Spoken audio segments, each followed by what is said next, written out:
Okay, good morning, everyone. Again, my name is Corey Kahn. I'm the manager over the Early Education and Nutrition Fiscal Services unit. Our unit, along with our early education division and audits division, is presenting this training. And so this is day 2 of our California State Preschool Program Fiscal Training. So again, I don't know how many of you joined yesterday, but yesterday was day 1. Today is day 2. This is we had done these in person, and this is our first time doing a webinar of this magnitude to get the training out to the rest of the field who couldn't make it to the in-person training. So this is day 2.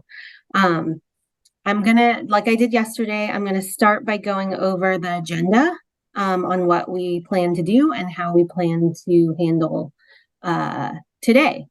So the agenda today, again, planning to go from 9 to 12. We're going to first open up with some policy updates. And so that is a lot of some of the changes that have come through, whether it be last year or this year. We have a representative, Virginia Early, who will discuss some of the policy updates affecting fiscal year 23-24. And then we'll go into content and organization of a family file, and that will be presented by Crystal Devlin again, sort of laying again the foundation on what you have to have in your family file and how that you won't see it now, but it's going to relate to how you do report to our unit. Those 2 presentations are expected to go until about 11. What we plan on doing, just lessons learned from yesterday. We know that we did go over about a half hour. What we are going to try to do today is not take live question and answer after every presentation. We're going to hold the live questions until after Crystal's presentation. So we will go over the policy updates and then family file contents first. We will then take live questions that you can ask live, and we are encouraging contractors to also use the Q&A function throughout either presentation to ensure that you are asking your questions and we're not just not answering them. So that those 2 presentations and a Q&A, hoping that we will be done by 11. At that point in time, we have a 3rd presentation that will close out today. And it's an audit presentation. It's the audit requirements for CSPP contractors. That presentation is expected to begin at 11. Again, these are sort of estimated times, but this presentation is only specific to non-LEA contractors. So all the private agencies, CBOs in the webinar. So anyone who is from a school district, LEA, county office of ed, community college district, that presentation will not apply to you. We will remind you all that the next presentation, when we get there, you can hop off if you are part of an LEA or a school or a community college district. And then day 3, we will start again at 9. Day 3 is very, very heavy on fiscal reporting. It sort of brings together everything that we've touched on over the last 2 days. And then we'll get into the nitty gritty on how you report, how all that data feeds into your report, and how ultimately it feeds into your reimbursement. So day 3 will be for everyone, whether you're an LEA, community college, or private agency. So that's sort of how today will go. Again, questions will be after Crystal's presentation, live questions, and then encourage you all to use the Q&A again. So I'm going to turn it over just to start it all off and kick it off. I'm going to turn it over to Virginia to begin her policy updates. Perfect. Thanks so much, Corey, and nice to be with you all today. Incredible how many people are on this line, especially as I know we've told many of you to sort of group together. So today I'll be giving some policy updates, and just quickly a couple topics that are in this deck. Of course, if there are other updates, questions you have, we'll be taking Q&A, and you can ask that at the appropriate time. But just in terms of what this presentation covers, we'll be covering the hold harmless, dual language learners, early childhood mental health consultation services, family fees, and children with disabilities set-aside requirement. So next slide. All right, so hold harmless. So the hold harmless has been extended from July 1, 2023 to June 30th, 2025, inclusive. If the program is open and operating in accordance with their approved program calendar and remains open and offering services throughout the program year. Now, you may have originally heard that the hold harmless was only in effect until September 30th, but I do want to point out that in September, the governor signed legislation that would extend it from that September 30th timeline all the way to June 30th, 2025. What this means is that reimbursement shall be 100% of the contract maximum reimbursable amount or net reimbursable program cost, whatever is left. And later in the later presentation, EENFS will be going over how this is different from normal years and how your contract earnings for your CSPP contract are determined under the hold harmless policy. Next slide. All right, dual language learners. So many of you may already be familiar with this. I hope you are, but just to sort of provide a quick overview, state preschool contractors are required to use what we call the family language instrument and the directives that are in Management Bulletin 2303 to identify dual language learners that are in the California State Preschool Program, and also required to report child and program data to the CDE, and that's through the preschool language. Oh my gosh, I'm forgetting what PLIS stands for. We came up with this acronym, but through the PLIS system. For children that are dually enrolled in the California State Preschool for extended learning and care, for children that are enrolled in state preschool for the extended learning and care portion of the day and TK and kindergarten, contractors can do a couple of things.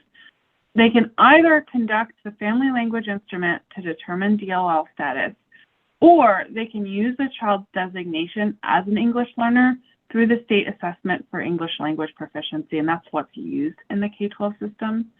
And the Management Bulletin 2303 goes into more details on these two options, but essentially have to do one or the other. We have also noted that contractors then use it once you identify a child as a DLL, then anyone that's identified as a DLL, contractors have to have a conversation with that family that we call the Family Language and Interest Interview. And that's also included in the Management Bulletin 2303. And it's the Preschool Language Information System. I'm so embarrassed that I forgot that I. So contractors have to collect and report data through that PLIS system.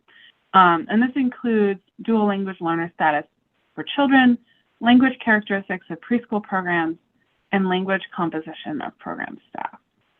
And so this is what you're using to determine now whether the child is getting the DLL adjustment factor. So it's this process that sets that adjustment factor. All right, and I will also say there are a bunch of intricacies about this and different situations that pop up. And we have some FAQs about what to do if you think that the family has filled out the family language instrument wrong. There's a process by which If you have a talk with a family and they say they filled it out right, but you hear the child speaking in another language, there's a process through which the teacher can say, yes, I've observed and documented that this child is a dual language learner. So more on that in our management bulletins FAQs.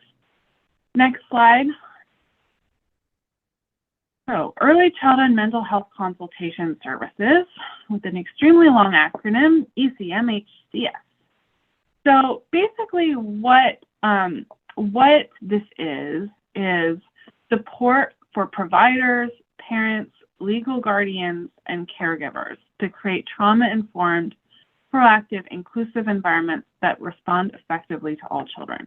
And so this can be done in a number of ways. It can be done through assistance, through individual site consultations, provision of resources, formulations of training plans, referrals. It can look like aid to providers, parents, or legal guardians and caregivers, encouragement and facilitation of collaboration and communication. It can include development of strategies for addressing prevalent child mental health concerns.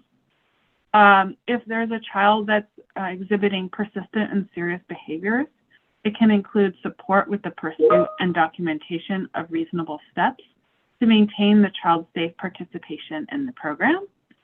It can include face-to-face interactions or video-based platforms or other modes of communication like the phone. And then group or individual consultations of anything that's, well, it says on the slide described in this paragraph. Really what this is copied and pasted from statute. So really anything sort of on this bulleted list. So, so that's what early childhood mental health consultation includes. So next slide. There is an adjustment factor for early childhood mental health consultation services that applies to any child that's in a classroom that's benefiting from the services. So a common misconception of this adjustment factor is that it's just for kids that have challenging behaviors. Whereas if that kid is in a classroom where there are other children that don't have behaviors that challenge adults, but there's a couple of children that do have behaviors that challenge adults, then the consultant is working with the entire classroom, all of the children in that classroom would be eligible for that adjustment factor. So there are 5 things that determine whether costs are reimbursable, and you can see them on this slide. First of all, services have to be provided on a schedule of sufficient and consistent frequency throughout the program year. And I should also note that some of the things on this list are brand new requirements. The policy office is working on an updated management bulletin about early childhood mental health consultation services. So until we get that out, I'd urge you to consult Education Code 8243 because it's pretty specific about what the requirements are for early childhood mental health consultation in the meantime. And in fact, what our draft management bulletin is really going to do is look, sort of pull a lot of those pieces over statute into a management bulletin form. And we're hoping to get that one out pretty soon. But in the meantime, go look at Education Code Section 8243. So that code section specifies who can provide early childhood mental health consultation. There are a couple of differences. That started very recently that will be in this updated management bulletin and that are in 8243 now, where now there can be folks that are license eligible or have related master's degrees if they are supervised by someone that's sort of fully qualified. And all the specifics of what meets that and what doesn't are in that Education Code Section 8243. There's also a requirement that the early childhood mental health consultation service uses a relationship-based model, emphasizing and strengthening relationships among early childhood education providers, parents, children, and representatives of community systems and resources.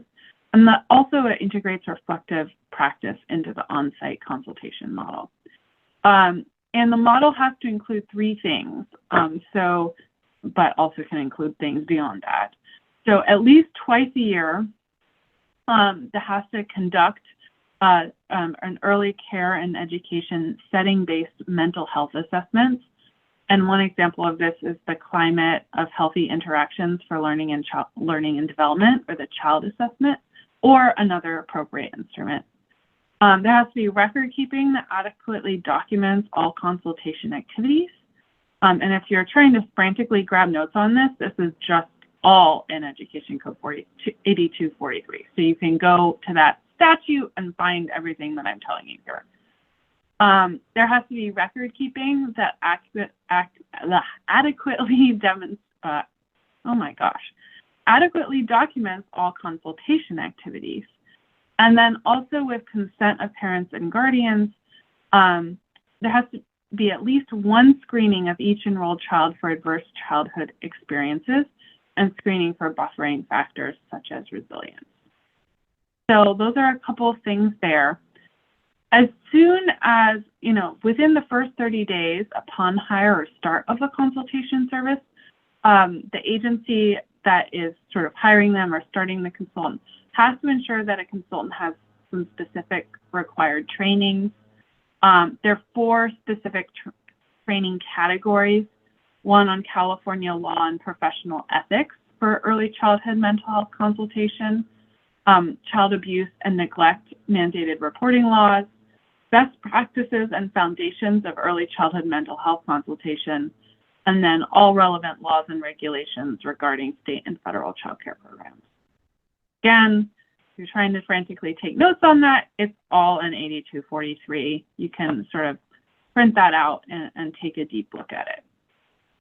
And then finally, consultants and supervisors for early childhood mental health consultation have to participate in continuing professional development and education for at least 18 hours per program year. And topics can include, but aren't limited to, things like infant, family, and early childhood mental health, implicit bias and equity, trauma-informed practice, early childhood development, and consultation.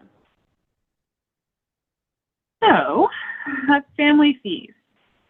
Family fees are waived from July 1st, 2023 through September 30th, 2023. And beginning October 1st of this year, family fee schedule for CSPP is changed. So family fees are now limited to 1% of a family's monthly income. Families with incomes below 75% of the state median income no longer have to pay a fee. And there's a provision for giving state preschool family debt accrued but that are uncollected prior to October 1st, 2023. So that's a little bit on that, and I'm going to hand it over to Joey to go a little bit deeper into reporting family fees and the family fee allocation.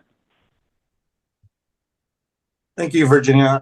As mentioned, my name is Joey Boyd. I'm also a fiscal analyst with the Early Education Nutrition Fiscal Services Unit, and just wanted this morning to give a brief overview on the upcoming family fee allocations and reporting this year. So starting off, AB 110 provides additional funding authority to ensure contractors have sufficient funds to cover the cost of family fee waivers between July 1st, 2023 and September 30th, 2023. CSPP contractors will receive an allocation to cover the cost of the family fee waivers. These allocations for the family fee waivers will be included as part of the Budget Act amendment, and that's expected to be released later this fall. The Early Education and Nutrition Fiscal Services unit will also be utilizing family fee waiver data submitted in the fiscal 23-24 first quarter enrollment, attendance, and fiscal reports as the basis for this allocation.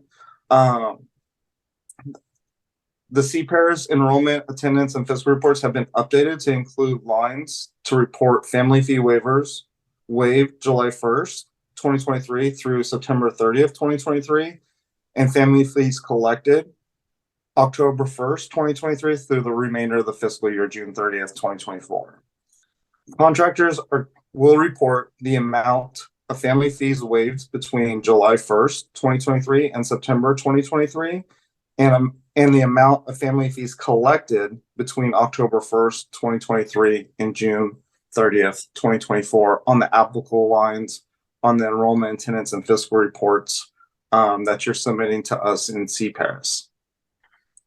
And then lastly, AB 102 provides additional funds in fiscal year 23-24 to support lost revenue due to the family fee changes effective October 1st, 2023. More information about this allocation is going to be forthcoming and provided in the EENFS contract changes letter that we'll be sending out later. I'm going to throw it back one more slide for Virginia to talk about policy changes on the set aside.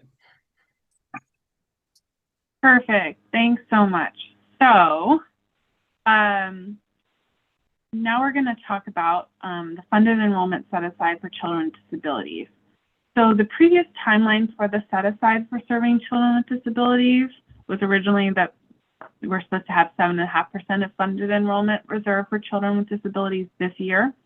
And as a reminder, we use the words children with disabilities and children with exceptional needs interchangeably. Children with exceptional needs is what's sort of in statute, but we know that most people, when they talk about children with disabilities, so we sort of say that interchangeably. So that timeline has changed, and you can see the new dates on the slide. So July 1, 2025 would be when the increase to 7.5% of funded enrollment reserved for children with disabilities or exceptional needs would take place. And then July 1st, 2026 for increasing to at least 10% of funded enrollment reserved for children with exceptional needs or disabilities. And just a note on this, that even though there's more time to get to 7.5% now, and there's more time for programs to build that capacity, we really want to encourage you to continue working toward the 7.5% requirement during the extension. And I will turn it back to Joey. Thank you. Okay, so lastly, we'll be covering a brief overview on the set-aside reporting in CPARIS. CSPP contractors will report certified children with exceptional needs or severely disabled in the appropriate time-based category on the enrollment, attendance, and fiscal reports submitted in CPARIS. The CD is going to be using this reported data to determine if the set-aside is being met. The CD has updated the CPARIS calculation worksheet to show the set-aside requirement. CSPP contractors will also be able to determine if they are projected to meet the set-aside after each submitted enrollment, attendance, and fiscal report. We will be doing more of a deep dive of this and more visuals in tomorrow's presentations. CD is also providing CSPP contractors with a tool to assist in determining the number of children funded to serve by service county, as well as the number of children required to meet the set-aside to serve children with exceptional needs and children with severe disabilities. The funded enrollment calculator can be found at www.cde.ca.gov/FG/AA/CD/. We will not be reviewing an example of the funded enrollment calculator during this training, as each agency has its own specific criteria, but we are encouraging contractors to reach out to their fiscal analysts if they have any questions on how to calculate the number of children associated with the set-aside requirement. And then lastly, funded enrollment is defined in Ed Code 8205 AE as the number of subsidized children funded to be enrolled based on the maximum reimbursable amount, the contract rate, inclusive of any adjustment factors, and approved program calendar by a CSPP contractor. Contractors can calculate the funded enrollment by dividing the MRA by the service county full day rate, adjusted by the average adjustment factor, and dividing by the minimum days of operation. And I will hand it back to Corey, or the moderator. Is it me or Virginia? I think it's Virginia. Oh, sorry. It's Virginia. Oh, no, Oh. question. Sorry. You're I think right. it's not. Sorry. Okay. So, as I said before, we're going to hold questions. Keep coming in through the chat. There's some good ones, or not chat, the Q&A function. There's some good ones coming in. We will go over live questions at the end of this presentation. And it looks like we're like super ahead of schedule in terms of timing. So we're going to have a lot of time, I think, to go through live questions. So, Crystal, I'm going to invite you up to go over the contents of a family file. And then we'll go over our Q&A. All right. Thank you, Corey. Good morning, everybody. Thanks for joining us again. And for those of you who were not here with us yesterday, my name is Crystal Devlin. I'm an education administrator in the Early Education Division Program Quality Implementation Office. And we're going to talk about the contents, the organization, and reconciliation of the California State Preschool Program Family Data File. So let's first look at the contents of the family data file. What do you have to have in that family data file? So first you need to have that application for services. That application must be complete, and it needs to include the parent's signature and the date that the parent signed, as well as the authorized agency representative signature, along with the date that it was signed. And also noting that if the parent self-certifies as a single parent, they need to, and so that means there's only one parent included on the application for services. They need to check that little box at the top of the first page of the application for services, indicating that they're a single parent. And then on the back side of the application for services, I believe in section 5, they need to initial certifying that they are a single parent. Exciting. Then we also need to see that notice of action. That notice of action needs to be thoroughly completed. It's either for approval or denial of CSPP services, any changes to services, or termination of services. And keeping in mind with those changes to services, the parent must request any changes to services within their 24-month eligibility period, and that needs to be in writing. So if we see a notice of action in the file where there's a change to services, we also want to see that written documentation from the parent requesting those changes. And then if there's a termination of services, we need to make sure that you are also abiding by the new suspension and expulsion requirements. We want to see that the notice of action has been issued within 30 days of the parent signing the application for services. And then we want to see the appropriate appeal information, including that appeal date and how to request a hearing. And so noting that the appeal due date is either 14 days from the date you hand deliver the notice of action to the parent, or 19 days if you mail it. So you're giving them those 5 days for mailing time. And then how to request a hearing. In most instances, you're going to include the hearing information at the local level, right? So you're going to be have your hearing officer listed on the back side of that notice of action, their contact information, etc. If it's a suspension or expulsion notice of action, you're going to include appeal information directly to the Department of Education rather than at the local level. And then also keeping in mind at the local level appeals that the hearing officer needs to be somebody different than the person that issued the notice of action. And that person needs to be at least one level higher in authority than the person that issued the notice of action. Next slide, please. So this is just a screenshot of the notice of action. And you probably can't see my cursor, but just noting that everything is complete, right? You need to thoroughly complete the application first, or the notice of action. So if the services are being approved, when do they begin? If they're denied, when is the appeal due by? And then that section 1B for recipient of services, is it a change in service? Is it a termination of service? Is it a termination of service for delinquent fees? You want to note in section 2 that the notice was given to the parent caretaker. This is when you hand it to them directly. And so you want the parent to initial there. And then if the notice is mailed, how was it mailed? And the date it was given or mailed. And then you're going to complete all the parent caretaker information in section 3. And section 4, those approved services, the days and hours of service for the that the family is approved for.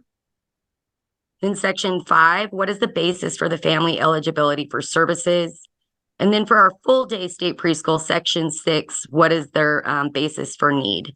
I will say that we are in the process of updating the notice of action and the application for services. So if there's, these are fairly dated. So if there's something missing here and we have like new needs for services or no need requirements, you can just write that in to that section until we have the updated versions available for you.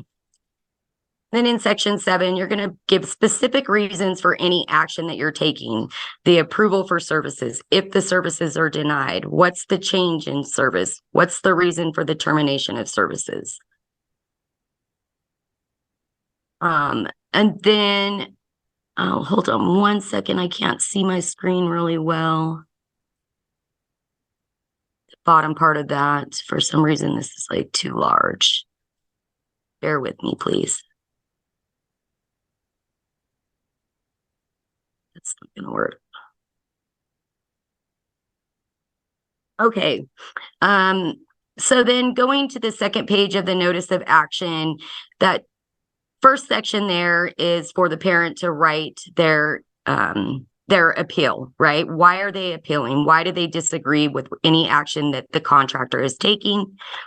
The section or step 2 area there is where you need to include the information, your agency name, your agency address, city, state, and zip code, and the name of the agency contact. So you need a person listed here. Quite frequently, we will just see the name of the agency again. You need an actual person and a phone number that they can be contacted at. And then the rest of that gives them more information about their appeal rights. Next slide, please.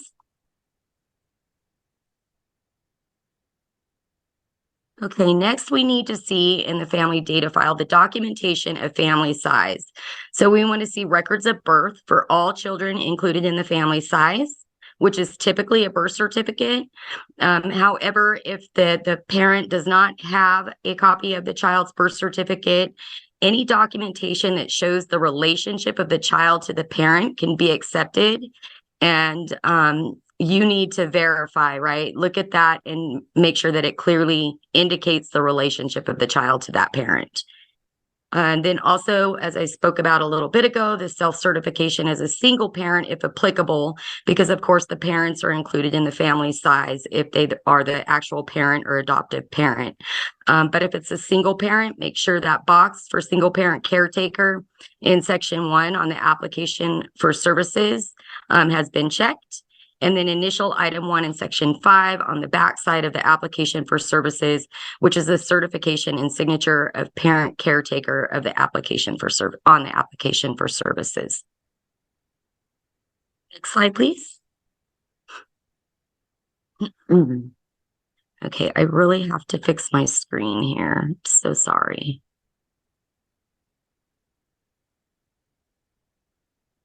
There we go. Okay, so we also need to see that documentation of California residency. So acceptable documentation for proof of residency may include any of the following with one or more of the parents' names on the documentation. So this only has to be one of the parents if that's what they have available. So could be a current utility bill, a current property tax bill. It could be that current rental or lease agreement with the landlord's information, a current voter registration, a current letter from a governmental agency, a current employment pay stub, or any documentation that you as the contractor reasonably relies upon to prove a family's residency. Slide. All right, now we need that documentation of eligibility. And so your documentation is based on the category of eligibility. So families receiving benefits from a governmental program. This could be like their application, the initial application, and then like a notice of action or some sort of letter from that governmental program. Recipient of Child Protective Services or at risk of neglect, abuse, or exploitation. So for CPS, you want to have that referral from a social worker. And if they're at risk of neglect, abuse, or exploitation, you need that referral from a legally qualified professional. If they're income eligible, you want their income documentation, which could be pay stubs from any of the 4 weeks of the 2 months preceding the certification or recertification. It could also be a self-certification of income. For instance, so for Part Day CSPP or no need for services requirements, you could have that self-certification of income. Definitely make sure that if the parent has no income, you're getting that self-certification that they have no income. And then self-certifications of income also for children with disabilities. And then another documentation of eligibility or category would be that the family is experiencing homelessness, the child has exceptional needs, i.e. a child with disabilities. So you want to see that that portion of the IEP that indicates that the IEP is current for the child. And then you have those CSPP neighborhood school eligibility. And then when the income is no more than 15% above 100% of the state median income after all otherwise eligible children have been enrolled. Slide.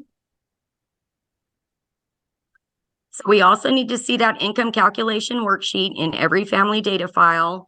And this income calculation worksheet is available on the CDE EED webpage. Next slide. Okay, we also need to see if the parent is employed. In every family data file, you need to have that authorization to contact the parent's employer. So you need that release authorization to contact the employer, which authorizes you, the contractor, to call that employer up or mail something to that employer to verify the parent's income and days and hours of employment as needed. So always have to have that release authorization. And this is for employed and or self-employed parents.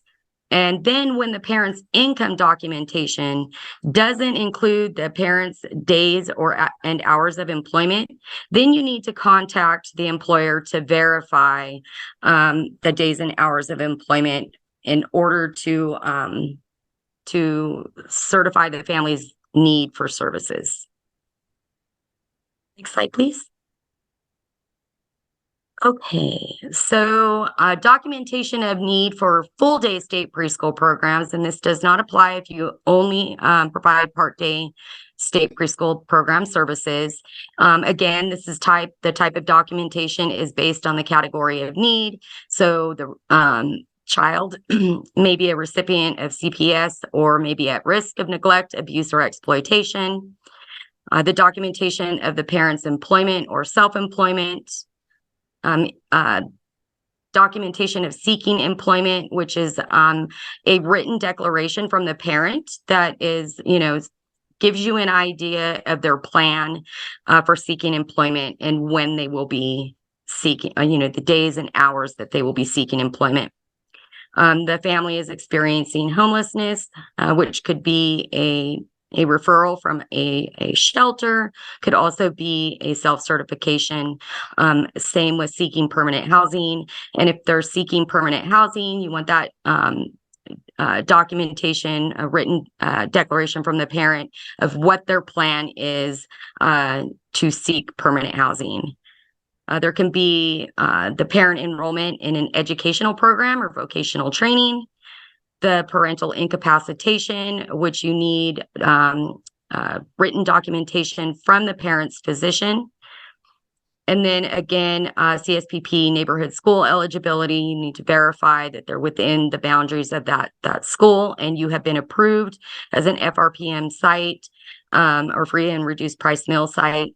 And there's no need requirement in this category after all otherwise eligible children have been enrolled. Next slide, please. Okay, this one's a little newer. For contents of the family data file, it's that identification of dual language learners, which Virginia spoke about in her presentation. So we always need to see in that family data file for every child, you need to have completed that family language instrument. And this is completed at the time of enrollment. And then if that child has been identified as a dual language learner, we also want to see that family language and interest interview has been completed and the documentation is in the family data file. So again, that's conducted for all children identified as dual language learners. And this needs to be conducted by the child's teacher or other designated staff in collaboration with the child's family. So we don't want to see that you have just, given this document to the parents and had them fill it out. This is really to be completed in collaboration, preferably by the child's teacher, because the teacher is the one that has developed the relationship with the child and the family, but you may have another designated staff if that's not possible.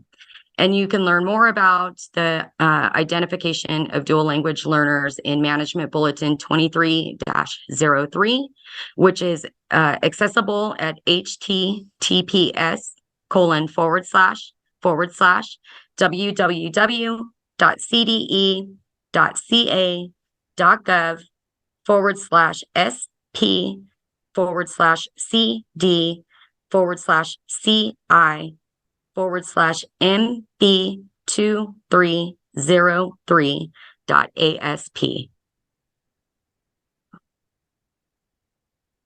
And then we need to see documentation for health and social services. So this is part of your program quality requirements, and you need to be identifying the child and family's health and social service needs.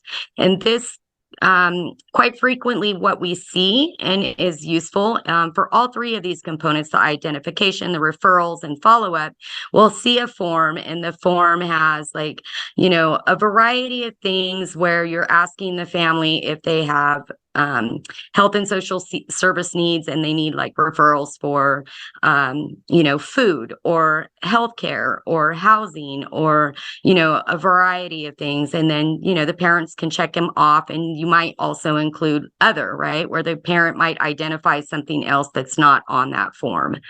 I want to kind of stress here the identification of the child and family's health and social service needs. This is typically done at intake, right, or at enrollment. And families have not yet really established a relationship with you. And so they may not be comfortable telling you that they have health and social service needs and that those have not been met.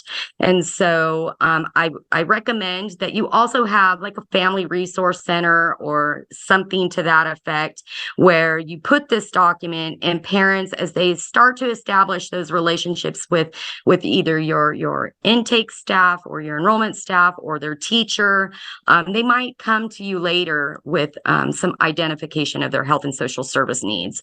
So I'm just making that available on an ongoing basis so that they can do that when they feel ready to.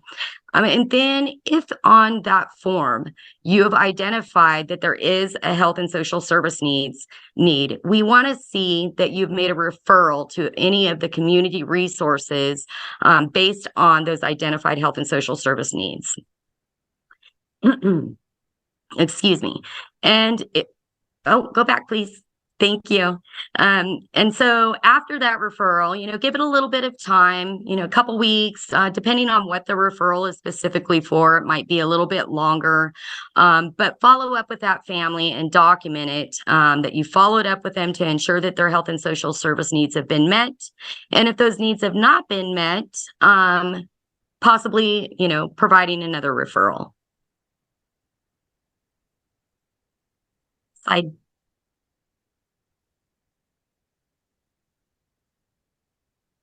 Slide, please. Thank you. And then we need to see the Title 22 health and safety documentation. So that's from the Department of Social Services Community Care Licensing Division. We need to see that health and safety documentation within the file. So we want to see that emergency card that is completely filled out. We need to see that the child's current immunization records are within that file. And then the physician's report. That includes the tuberculosis screening. Slide. Thank you. And now we're going to talk about organization of the family data file, which looks really a lot like what we just went through. Next slide, please. Okay. So we really want to see, like, when we're coming out for a monitoring review and for your own purposes, when you're, auditing your own files or you're conducting your program self-evaluation, it's really nice to have your documentation in this order, and to make sure that it's like secured within the file. So, for instance, a file with the prongs, or there's pockets or something. There have been times I've gone out on a review and I've opened up the file and everything just falls out. So it's really nice to have it nice and organized and tidy. So the first thing we want to see is that application for services and that it's completed in its entirety. We want to see the notice of action following that application for services. And then their documentation of eligibility, including the income calculation worksheet for eligibility based on income. And then that parental authorization to contact the employer for employed and self-employed parents. For our full-day state preschool programs, we then want to see the documentation of that family's need for services. And then we want to see that documentation of family size. So we need to see those birth records for all children that are included in the family size. Next slide, please.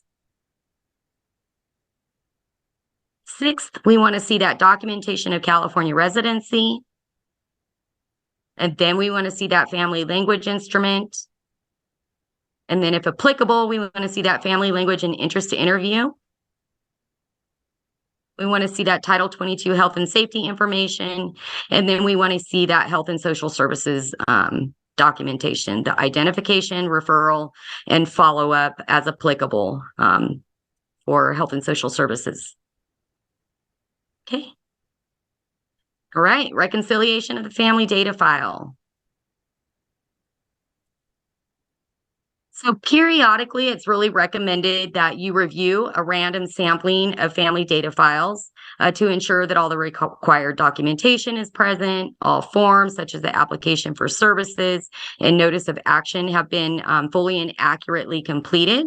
Now, this is not a regulation or a requirement, but it's really good to get in the habit of periodically doing that random sampling just to make sure that you your staff that are responsible for certification of eligibility and need is applicable are doing things correctly. And so it's really a good idea to do this by to have a staff person complete this that isn't the staff that is responsibility for certification of eligibility and need. And this would usually be the program director. You can have somebody else do that. And we don't want to see it be used as punitive, right, for the staff that are certifying eligibility and need. We'd really like to see the results from the review of your family data files, use it to determine training and technical assistance needs. And if you're identifying through this process that your eligibility staff need training and technical assistance, I strongly encourage you to reach out to your assigned program quality implementation office regional consultant for some training and technical assistance on completing the certification and making sure all that documentation is present in the file. Okay. And we're done. I'll turn it back over to Corey.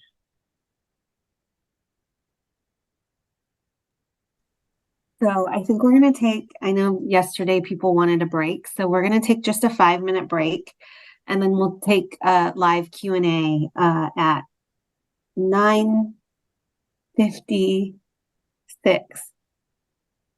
So we'll be back. 9:56. Welcome back from break, everyone. So we have a few raised hands. And by the way, since I haven't talked yet today, good morning, everybody. My name is Kate Washington. So I'll be moderating the Q&A portion before our next session. So I wanted to, before I start calling on people, just take a look here at the Q&A, because we do have a couple of questions that I've seen a few times repeated.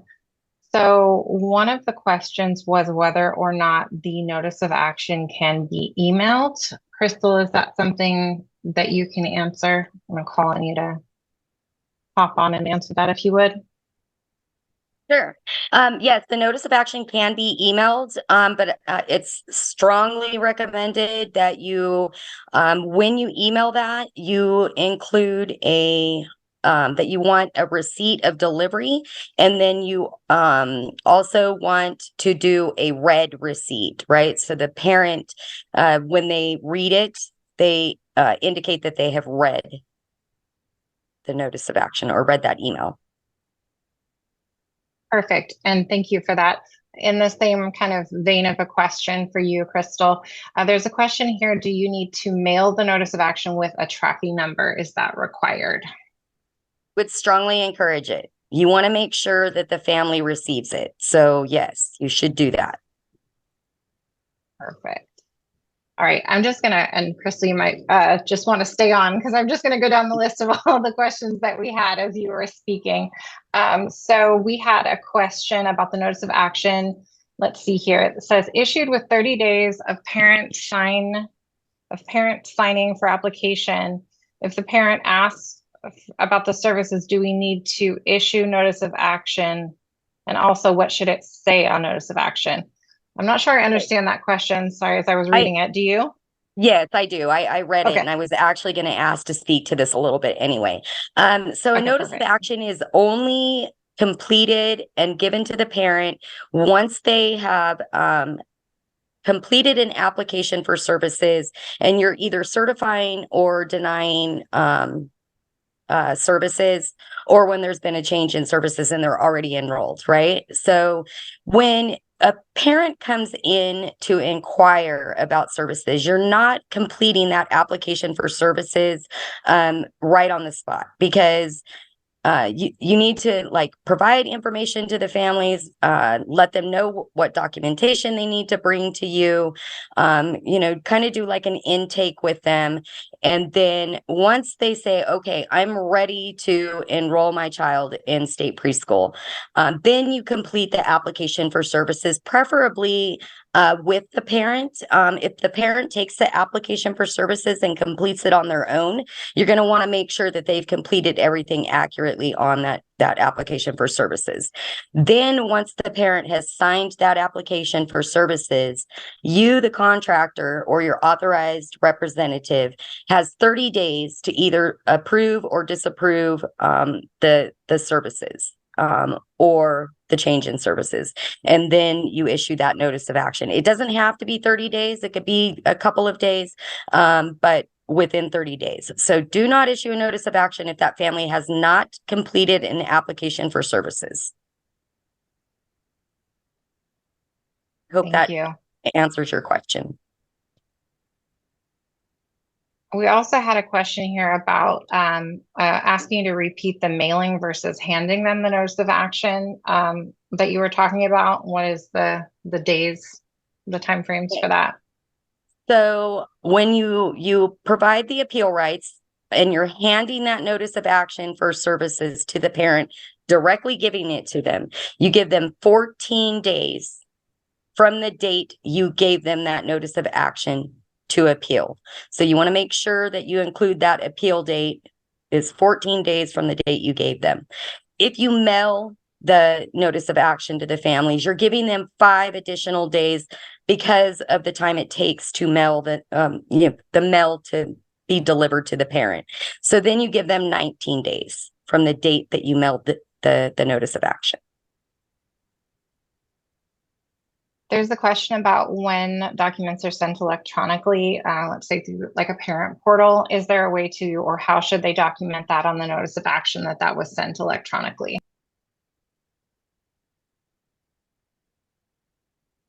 That is a really good question. We're seeing, more and more things like this happening. I'll have to take that question back. I don't have a for sure answer for you. So I would say if you're doing that already, make sure you're case noting it. Maybe, in the comment section on the notice of action that you're documenting that it was delivered electronically.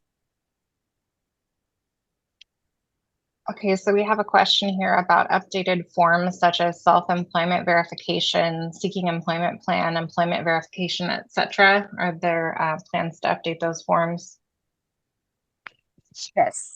Yes, we are working on it. The forms approval process is pretty in-depth, and we have to make sure anything that we post on our webpage is accessible to folks with disabilities. So they're being updated. We'll get them up there as soon as we can. And thank you all so much for your patience. There's a question here as well about how current proof of address needs to be. So I would say within the month or 2 months preceding the certification or recertification, and it doesn't have to be the specific address. That what we're looking for is that the family resides in the state of California, but it should be fairly current. I would say within a month or 2 of certification or recert. Okay, so we had a couple of questions here about aid that families are receiving. So there's a question, if a family is receiving SSI, are they considered a current aid recipient? And also a separate question, does WIC or Medi-Cal count for families receiving government benefits? I know that WIC and Medi-Cal do. I'm going to ask Virginia or Eddie to speak to SSI because I'm not sure off the top of my head.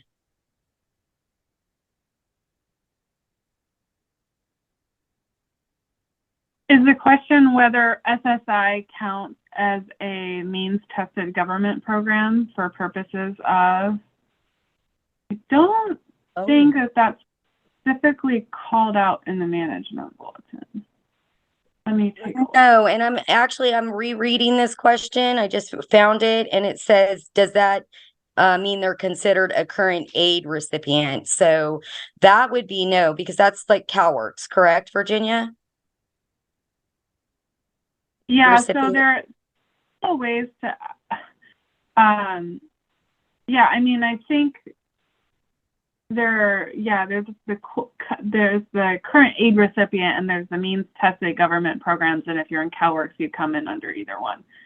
I'm just waiting for the management bulletin to load. Maybe we can take another question and come back to this one. Does that work? That way no one has to. Yeah, that works. Scroll. I was gonna hop over to the people who have their hands raised. We'll come back to the Q&A. I know we have quite a few questions in there. I'm gonna start with Kristen Burkett. I'm gonna go ahead and unmute you if you want to ask your question.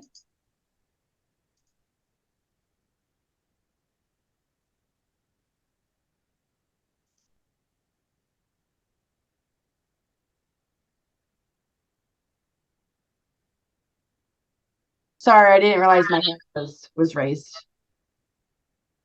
Oh, okay. Sorry about that. Thank you. No problem. All right, so I'm going to move on to Jenny Duran, who also has her hand up. I'm going to go ahead and ask you to unmute. You can ask your question.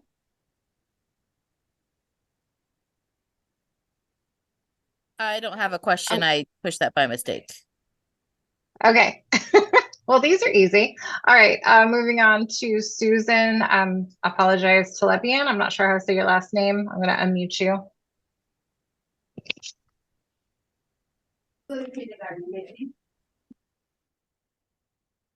All right. I think that was. Hi. You gave me the answer. Hi. Good morning. You gave me the answer. Oh, good. And you Okay, pronounced perfect. my last name so correctly, properly. Thank you. Thank you. All right. I'm going to move on to Nellie Duong. I'll go ahead and let you unmute. Hi, good morning. Good morning.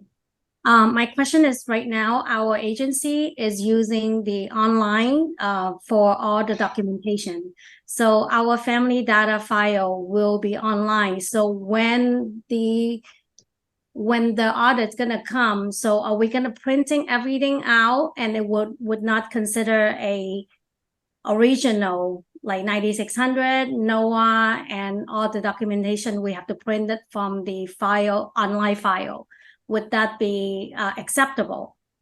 That's the first question. Second question, I just heard that the NOAA, if we have it issued online, we have to case note for every note of action that we issue.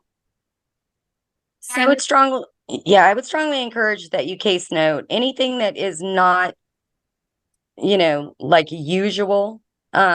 You should case note it. There is, however, no requirement around that. It just makes it more difficult for us to verify. In terms of electronic family data files, that's acceptable. And we can, when we come out for a contract monitoring review them electronically. Paper is sometimes easier, but we are getting much better about reviewing family data files electronically. We do have our team who does that for our full day state preschool programs when they're up for contract monitoring review. So you don't have to print them. I think maybe when it gets to the point that you're scheduled for a contract monitoring review, possibly speak to your reviewer or your signed consultant about their preference. Okay, as long we save them in the order of the file order and in the PDF format will be fine, right?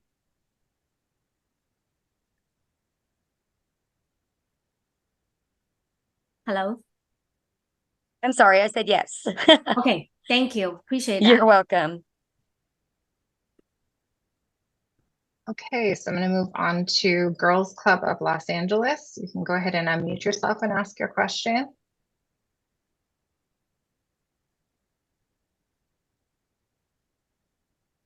Good morning. Can you hear me?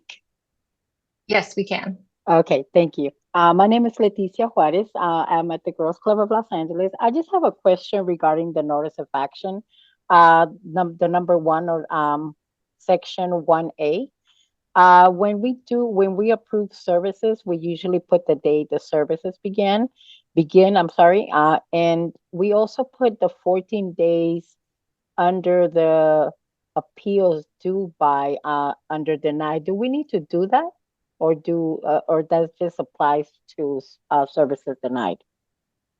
Parents always have appeal rights. So for instance, say it's a family who is enrolling in full day state preschool program and they disagree with the approved days and hours of service, or they disagree with the family fee. They always have appeal rights, always have due process rights. Okay, so we should continue to write the date in there. Correct, please. Okay, thank you so much. You're welcome. All right, I'm going to move on to Lisa Martinez. You can go ahead and unmute yourself and ask your question.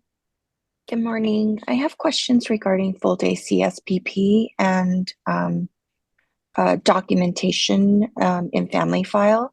So when we do go ahead and approve families based on a family indicating that they've just found a job and are income eligible, they've already received that notice of action indicating that they have been approved for services, and we go to follow up and request additional documentation from the family, requesting that they verify their eligibility. However, the family no longer responds to that. what recourse do we have, or do we have any recourses, or do we just document that we've asked parents for that and they don't return it, since there is that 24-month eligibility? So, to be clear, is you're making sure you do not issue that notice of action approving the family's eligibility for services until you have all of that required documentation. Okay. So that means we can't start the family, even though. Not until you have all of the required documentation. So if a family, so what I hear you saying is that the family, they just started a job, and correct me if I'm wrong. They just started the job. They came in, they only had one pay stub. They have no pay stub. They have no pay stubs, and they just started the job. So this is where it matters that you have that release authorization, right? To contact the parent's employer. And then you're going to contact that employer to verify that parent's eligibility, their employment, their days and hours of employment, their pay, etc. Okay, so you never want to approve a family for services until you have all of that documentation from them. So that's why you have that 30-day window, right? That 30 days, those from the date the parent signed the application for services, within those 30 days, they need to provide you all that documentation. And if they have not, then you issue a notice of action denying their eligibility for services. Okay. But meanwhile, their child is already enrolled. I guess that's the gray part that I'm having a hard time reconciling. So yeah, so once you've already enrolled the family, they do have that 24-month eligibility, and you cannot disenroll them. So this is like, there was an error on the contractor's part. I would strongly suggest, if that's happened, that you reach out to your assigned PQI office consultant and ask for some technical assistance around that. But yes, you cannot disenroll the child. And I would continue following up with the parent. If you have that release authorization, which you should, then I recommend going ahead and contacting the parent's employer just to verify. Okay, so we do have release authorization. Parents' employer are now saying that they are no longer employed. So we just need to contact our consultant to figure next steps. No, so if the employer is saying they're no longer employed, that parent is still within their 24-month eligibility period, and there could be no change to their services unless they voluntarily request a change. Okay. So yeah. And that would be somewhere like, right, if they're no longer employed, they might want to come to you and say, I want a reduction of my family fee if there's a fee assessed. Okay, so I do have a second part of this is along the same lines for full day CSPP, on the parent seeking employment. So they've given us a letter indicating, under penalty of perjury, I am currently seeking employment. Their eligibility, their 24 months of eligibility are now up, and we contact the family to recertify, and they're now indicating again that they're still seeking. How do we proceed with that? Do we send them a notice of action letting them know that they're no longer eligible because they've exhausted seeking? Because in the past, that was in the regs that seeking could not exceed a certain amount of time. Or do we take that under penalty of perjury letter and recertify them under seeking again? Yes, you do. They are able to come back and recertify as seeking eligible or seeking employment, and it it quite possibly is true, right? They may very well be seeking employment. They may have gotten employment during that 24-month eligibility, and it could have been temporary employment. They could have been laid off. Anything could have happened. So yes, they can recertify as seeking employment. Okay, so that could be their sole need, is to continue to seek employment. Correct. Okay, thank you.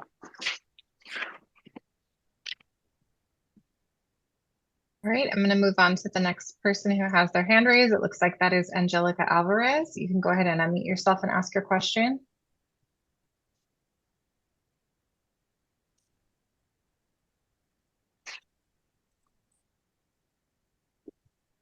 Angelica, you're unmuted. Did you have a question?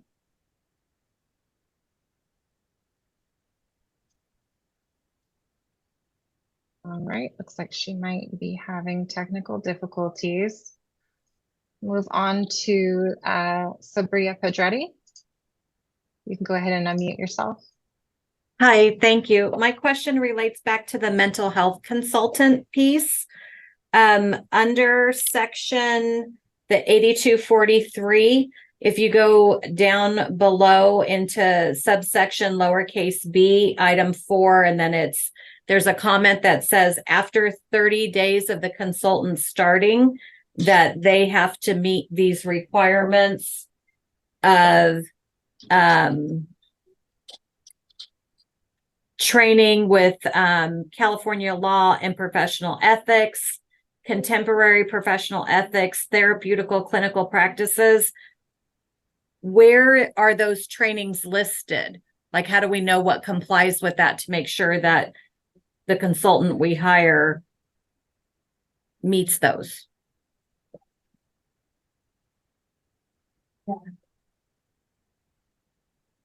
Virginia, So you're talking, thank you. you're sort of saying, looking at the education code, there are certain things about that. I think what I would say, so we're still working on the management bulletin, like I said, so I think that's a helpful question for us to hear as we work on finalizing that. I think really like sitting with Education Code 8243, and I'll paste in the chat the specific things that are required as part of that. So, you know, really like kind of looking at this list yourself and seeing, you know, does the training, and it may be the consultant is already trained in these things and they don't need to have additional training. That's what I was Hopefully, wondering.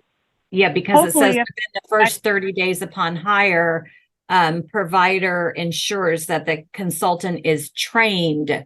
So they would be the ones to tell us which training might apply to each of these subsections.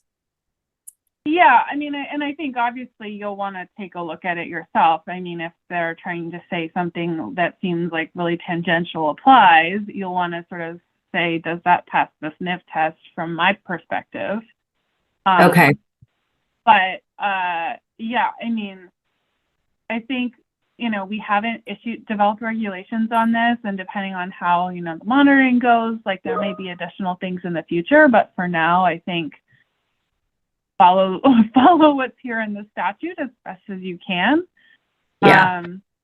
Knowing that, you know, it is a requirement to follow this in order to claim the adjustment factor. So yeah, so if the consultant already has training in California law and professional ethics for early childhood mental health, and that training covers, you know, the contemporary professional ethics and statutory regulatory and decisional laws that delineate the scope of the practice of early childhood mental health consultation. Like, I'm just sort of reading it, but I put it in the chat for everyone to see.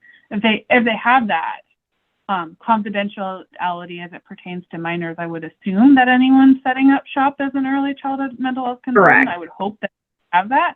So it's really a matter of like you talking to them and seeing, okay, do they have it? How are they documenting that they have it? Does this seem like, when you read the plain language in the education code and what they're telling you, does that seem like it would pass to you? And of course, if you have specific questions, you could email your PQI consultant, because they're going to be the ones monitoring. I had one more question related to that. I'm sorry. So if the consultant goes into the classroom, I understand that, you know, the reimbursement rate applies to all children, but do we have to get permission slips from the parents of those children in that classroom to work with that? We have a mental health consultant coming in? I don't think so. I mean, I think when you look at, I think probably anyone that's even remotely interested in the providing this, I'd recommend you sit with 8243. It's honestly like a very specific section of statute, and sort of really read with it. One of the things that early childhood mental health consultation includes, and we covered this on the slide, is support for providers, parents, legal guardians, and caregivers. So that's one of the changes. I think, like prior to the recent law change, I think it used to just say support for providers, and I think they've added the parent piece in. So that's a new aspect. And so if your early childhood mental health consultation is sort of doing this whole child approach to consultation, I think you're going to need to let the parents know kind of what you're doing so that it can be effective in meeting, you know, those things that it's required to include. Because it's not just aid to providers, and caregivers, it's aid also to parents and legal guardians. So it's not aid to children. So I think that the definition is pretty broad, and I'll just, hopefully I won't get cut off if I try to copy and paste all of this in. Yeah, there's always like a word cap. But if you look at 8243A1, or sorry, A2, they're like A through G list of things that is included in early childhood mental health consultation. So you kind of have to, it includes all of those things, right? So there's the specific things that you do if the child is exhibiting persistent, if specific children are exhibiting persistent and serious behaviors, that in that situation, the consultant will support with pursuing and documenting reasonable steps to maintain that child's safe participation in the program. Like as we have included in our suspension and expulsion management bulletin. So that's specific, that's like related to strategies to support a specific child, right? And that could be strategies to support that child, and that could be strategies to support other children when that child is having an issue that's challenging to adults. But it can also be more general support for the classroom as a whole. So I think there's some flexibility in the model to think about what the needs of your program are, and sort of figure out what makes sense and what your needs are. So I think what I would recommend doing is sitting down with this education code section, saying, okay, what's required, what's allowable, what are the needs of my program, and how can this, sort of support the needs both of individual children and of like a classroom and a teaching workforce as a whole. And our consultant can help us work through that as we sit through, because I printed everything out, so I've got it all. So the consultant can be support for like sounding board to make sure that I'm on the right target. I mean, that's my personal interpretation. I mean, okay. 2A, B243 says support for providers, parents, legal guardians, and caregivers to create trauma-informed, proactive, inclusive environments and to respond effectively to all children. Okay. So getting support to create trauma-informed, proactive, inclusive environments that respond effectively to all children, you're probably going to need to strategize with them a bit. Now, okay, perfect. And are benefiting like from that support, you would claim the adjustment factor for. But also noting, right, that there's specific things that have to be done if you're claiming that adjustment factor beyond just getting them as a sounding board. There's specific goals that are listed in statute around improving interpersonal relationships and child outcomes, increasing the confidence, competence, and well-being of those that are asking for the consultation, and eliminating suspensions and expulsions, as well as the specific things that are requirements for the model. And I answered a lot of questions in the chat about the setting-based mental health assessments. So that's required. If you're using this, you're required to do a setting-based mental health assessment two times a year. Okay, perfect. I'm sorry. And then I think I added a little confusion there. I didn't mean the mental health consultant used as a sounding board. I'm talking about our consultant from CBE. Oh, sorry. It's confusing when they're two words and they mean two different things. Yeah. I'm so sorry. I think, yeah. I think it's helpful for your CDE consultant to hear about things that are sort of popping into your mind as well. So that way, if there's something that you're doing that's really working well, then they can be sharing that with other contractors in their area that are calling them. So, perfect. Definitely, use your CD consultant as a sounding board, and I'm sorry I misunderstood your question. No, that was my mistake. Thank you so much for your time. Of course. All right, I'm going to go ahead and move on to the next person who has their hand raised. It looks like that is Taria del Sosa Borges. You want to go ahead and unmute yourself and ask your question? I just wanted to know if there's any form that has been updated or that you can provide when we are verifying for proof of income. For example, if we could get CalWorks or anything, just like a form, because we have one, but it's not, I don't think it's updated. If there's anyone what we could use and what's accountable and what is not accountable, like what income is accountable and what is not accountable. And yeah, to see if you guys have that. We do have a document that indicates countable income and non-countable income. I'm thinking we probably need to take a look at that and just to make sure that it's, 100% accurate. But you can reach out to your assigned program quality implementation office consultant, and they can provide you with that form. But I will say I'm glad you brought that up because we need to take a look at it just to make sure it's 100% accurate. But do reach out to your consultant if you need guidance on things like that, or if you want forms. That's something that's always nice to hear from all of our contractors. Like if there's something that is useful for you that we don't yet have available, if it's something that we can do, fairly efficiently without, too many staff hours and that type of thing, we're happy to accommodate where we're able to. So please do feel free to reach out to us. Okay, great. And one more question. When we have a family that comes in and says that they're not working, that the other parent is working but receiving cash, and they do the letter stating, this is true, and then we do two different letters, one stating there's no income, I don't have a job, and the other one stating, yes, I do have a job, but I'm receiving cash. Are those the only forms that we need to provide for proof of verification, or do we need to request other stuff?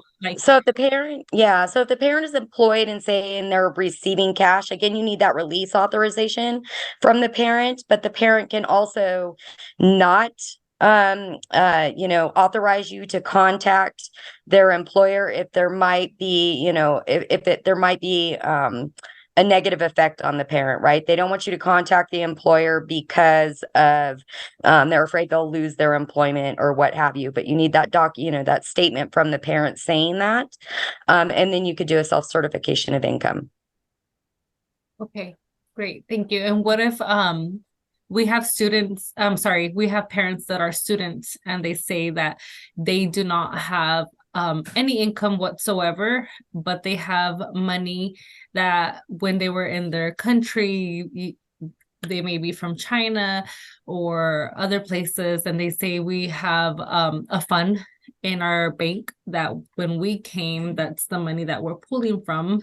Is that a statement from their bank is okay, or how do we certify that?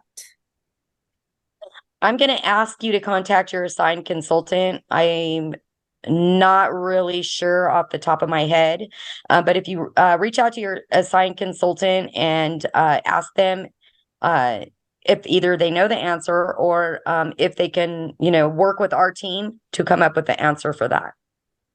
Okay, thank you. I'm fairly new to this position, but our site secretary, she's been here for 17 years. So what she does is she does request like proof of that, and then she does the math like divided by 12 months, and then based on that, I just wanted to know if there's another answer to that. Yeah, and that's another thing too, as I think about it a little bit more, like they say they have a fund. You can accept like the prior year's tax return, okay, and then divide their adjusted income by 12 to get a monthly income. Okay, perfect. That's what we're okay. Thank you. All right, I'm going to go ahead and move on to the next person on the list. Let's go to Christina Marquez. You want to go ahead and unmute yourself and ask your question? Hi, good morning. I just had a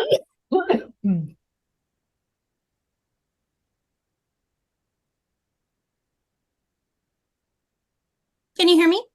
Yes, we can hear you now. Sorry. So I just had a quick question about the family data file related to the documentation of eligibility. So when you were going over the slide, you mentioned that parental authorization to contact the employer was needed. Is that true for all eligibility categories? Specifically, I'm thinking of the government means tested, if that would be applicable. No, it's only based on employment. So if the parent is employed, you need that release authorization. They're coming in under income eligibility as employed, then that's when you need that release authorization. Okay, and is that the same for the income calculation worksheet, or is that still needed for all eligibility categories? It's income calculation worksheet is required for all categories. Okay, awesome. Thank you. You're welcome. On that same topic, Crystal, before I move on to the next person who has their hand raised, we did have a question in the Q&A about whether or not they can use the family fee rate calculator instead of the income worksheet. Can you address that? So we do see this, right? And sometimes it's for Part J CSPP. So there's a way in there to toggle in between the family fee and the income. And so when you go in and do the income documentation, you can print out. It looks just almost exactly like our income calculation worksheet. So you don't have to use the income calculation worksheet that is on our webpage.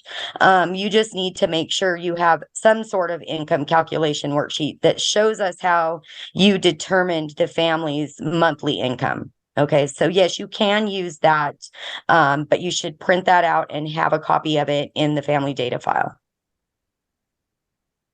Thank you. All right, so let's move on to Lori Miller.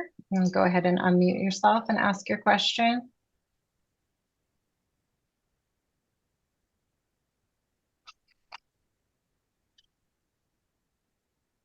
Lori Miller, you had your hand raised. Did you have a question? If so, you can unmute yourself and ask.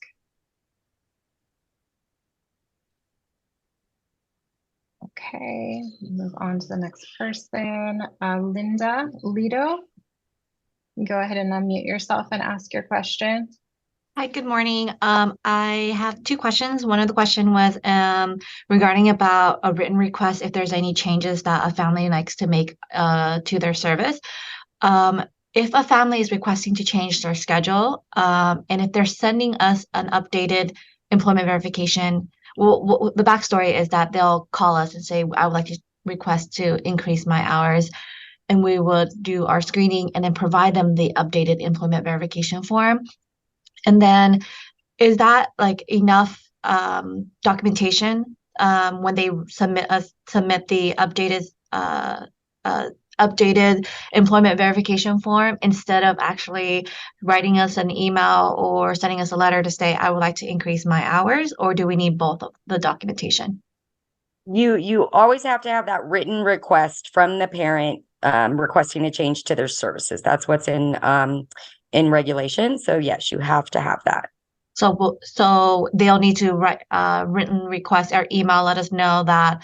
What if they text us? Can we screenshot that and put it in our file? I would say that's acceptable. What do you think, Virginia? It's a written request via text for a change in services. Yeah, I mean, I think as long as you have some way of like documenting it in your files, can't imagine. You know, I like that you want to be flexible and responsive to how your families are communicating with you, but you would want to have some way of capturing that outside of the person's cell phone. Thank you. And if it was like a verbal request, can we case note that? Would that be like a written request, or it has to be a written request directly from the parent? Correct. It has to be a written request from the parent. Okay, thank you. And then my second question is just to ensure that you guys remember to follow up on just to clarify, if a family is receiving SSI, are they considered a current aid recipient?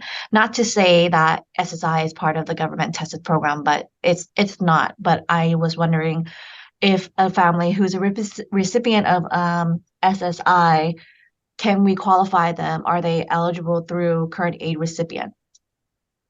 No, they're not. Okay, That's perfect. related to CalWORKS or Cash Aid. Perfect. Thank you so much. You're welcome.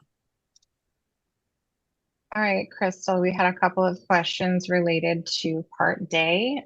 So we have a question here in the chat. For Part Day, do you need to do income verification forms for the working parents? I think this is referring it back again to that release authorization. So yes, you do always, whether it's part day or full day, if the parent is employed, you have to have that release authorizing you to contact the parent's employer. However, in the case with or instance with Part Day CSPP, you have that release authorization. You typically are not contacting that employer to verify things. The parent's able to provide you pay stubs, that type of stuff. That's usually really reserved more for verifying the family's need for services. But if there's an instance where the parent is like, I'm just not sure of my income, what it's going to be. I just started last month.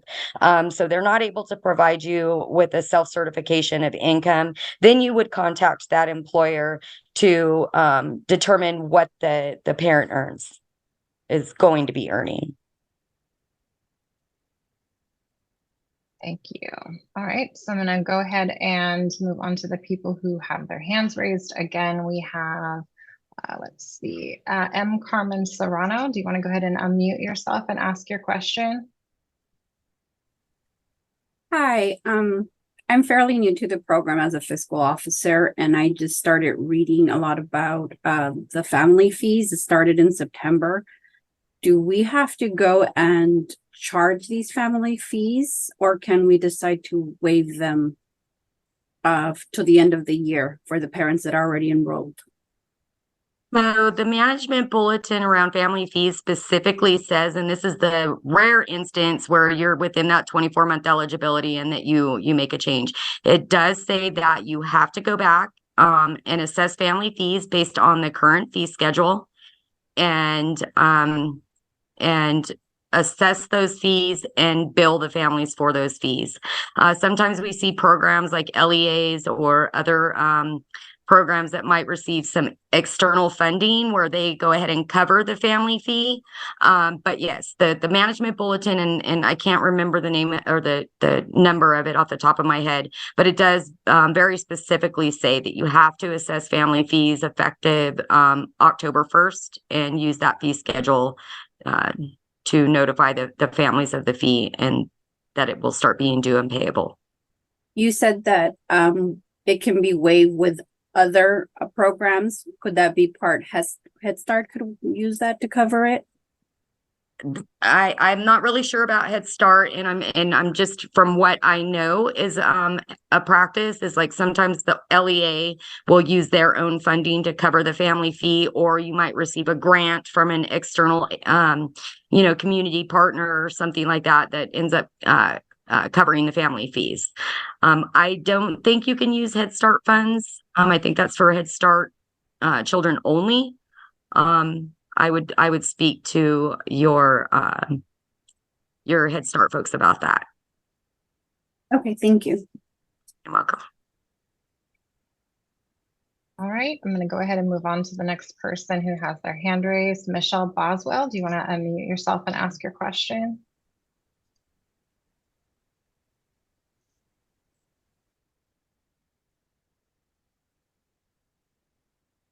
Sorry, can you hear me? You're cutting out Hello? just a little bit. Yes, I can hear you now. Okay. I'm sort of new to this. I just have a couple questions, if that's okay, not just one. Sure. The first one being, if a parent self-certifies their income, do we still need the calculation worksheet? And we just enter the number that they put in there? So the calculation worksheet is just, it's a requirement. And for any, when a family is certified based on income, it has to be used. So you do need to have that income calculation worksheet in there, even if the parent's self-certifying their income. Okay. And then I put the question in the chat, but since I put my hand up, the social services referral, is that for full day and part day CSPP? Okay. And Yes. then this is kind of to piggyback on a question that was actually asked a while ago, as far as like required document. So the physician's reports, that licensing form, they're not due at the time of enrollment, but they are due within 30 days. But from what I heard, once we send out the NOA, we can't disenroll them. So if they have the 30 days from enrollment, does enrollment count when they start, or does enrollment start when they've signed the 9600? I'm a little confused on that. So their start date occurs, the start date for receiving services. So they fill out the application for services, they sign it. You have 30 days to either approve or deny their services, right? Within that 30 days, they should be trying to get that, that physician's report. But you would not, if they're certified and they begin receiving services and within 30 days they have not provided you that physician's report, I just recommend that you're continually following up with them, because this is not just a CDE thing, this is also a DSS licensing thing. And if you don't have that on file, then that's going to be a finding from licensing as well. Okay. Yeah. So it's really important that you're following up with families and telling them that you have to have that documentation.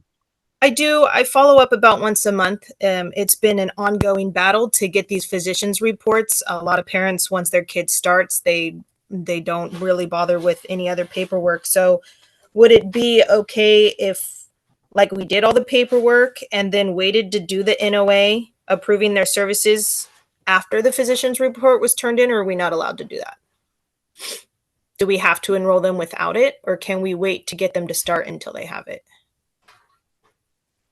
That's a tough one. Virginia, do you know?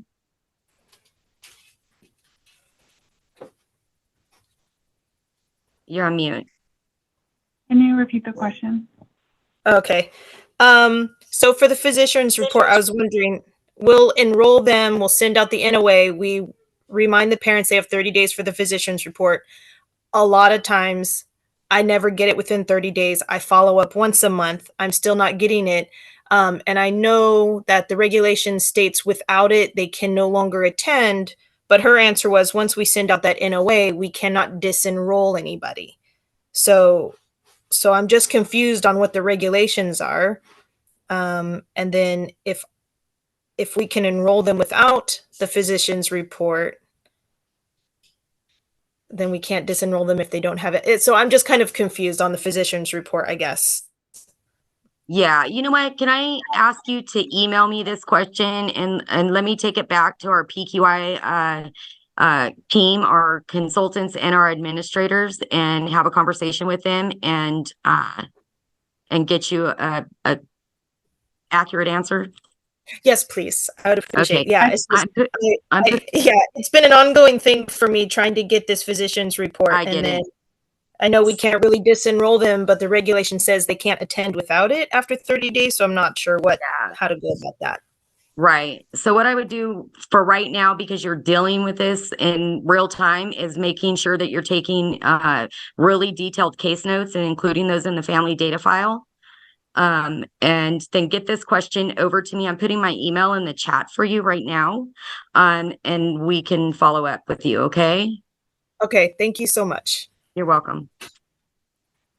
All right. Thank you, Michelle. So I'm going to move on to Shannon Watkins. If you want to go ahead and unmute yourself, you can ask your question.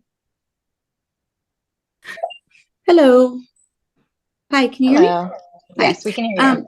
So my question is this. I know that we cannot reduce a parent's hours, but we've run into the situation now twice where we have a child enrolled in our CSPP program. Then we work through the process to get them an IEP. The district says they have to come to their CSPP program in order to get their services. And then the other half of the day, they're being dropped back off by their buses at our sites. But now we're both billing CSPP. for the same child. So they're dually enrolled in two different state preschool programs? Yeah, so they're originally enrolled with us, Right. and then we go through the process, they end up getting an IEP. Then the district says, oh, well, now you have to come to our CSP program for your services. And then the bus will bring you back and drop you off at your providers for the afternoon or morning, depending on what they're in. And so I can't reduce the parents' hours with us because they've been certified for 24 months.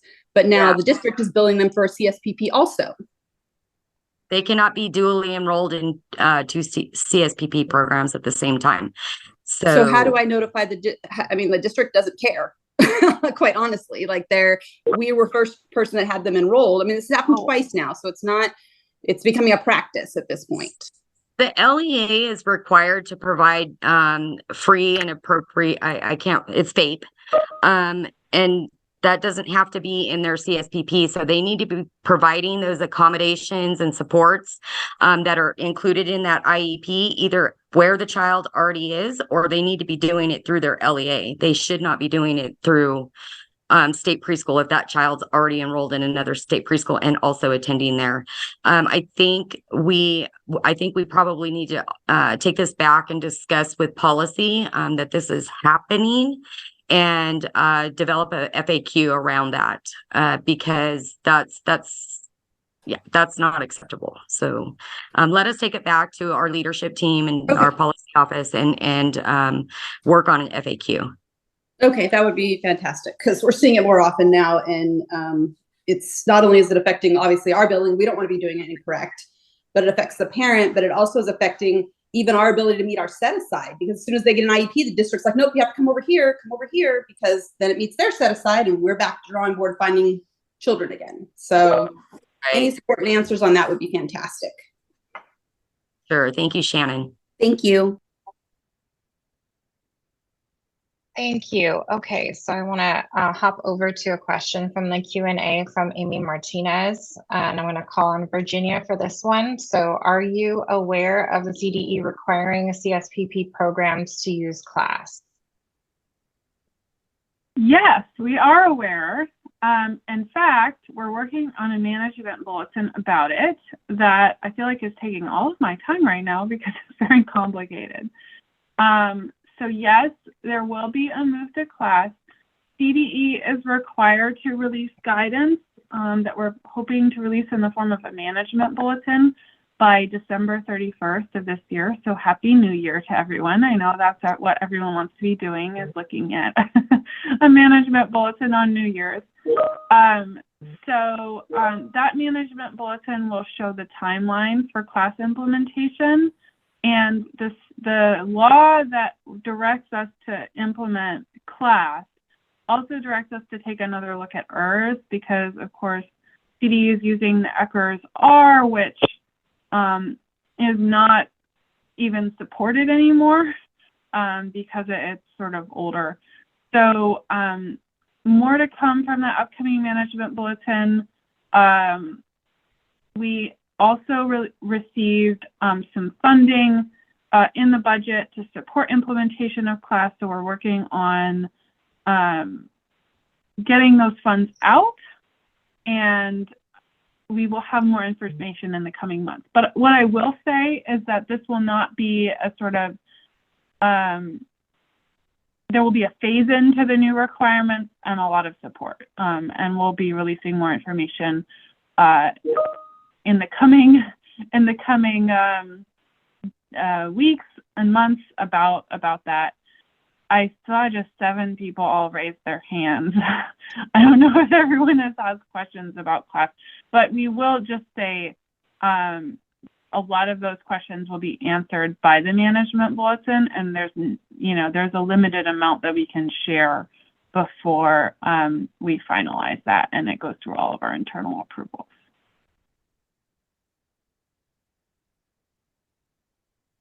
Thank you, Virginia. Most of those people, I think, had their hands raised already. Okay, I was like, whoa, I guess everyone's really excited. The hot topic. All right, I'm going to go ahead and call on Dannette Bucknor. If you want to go ahead and unmute yourself, you can ask your question, Dannette.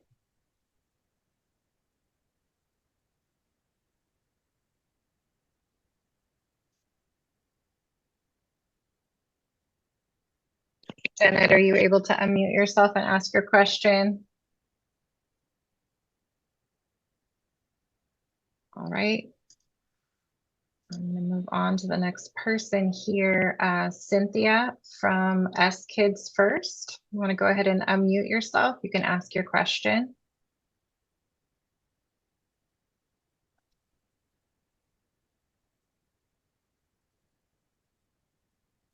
Hi there. Thank you for your patience.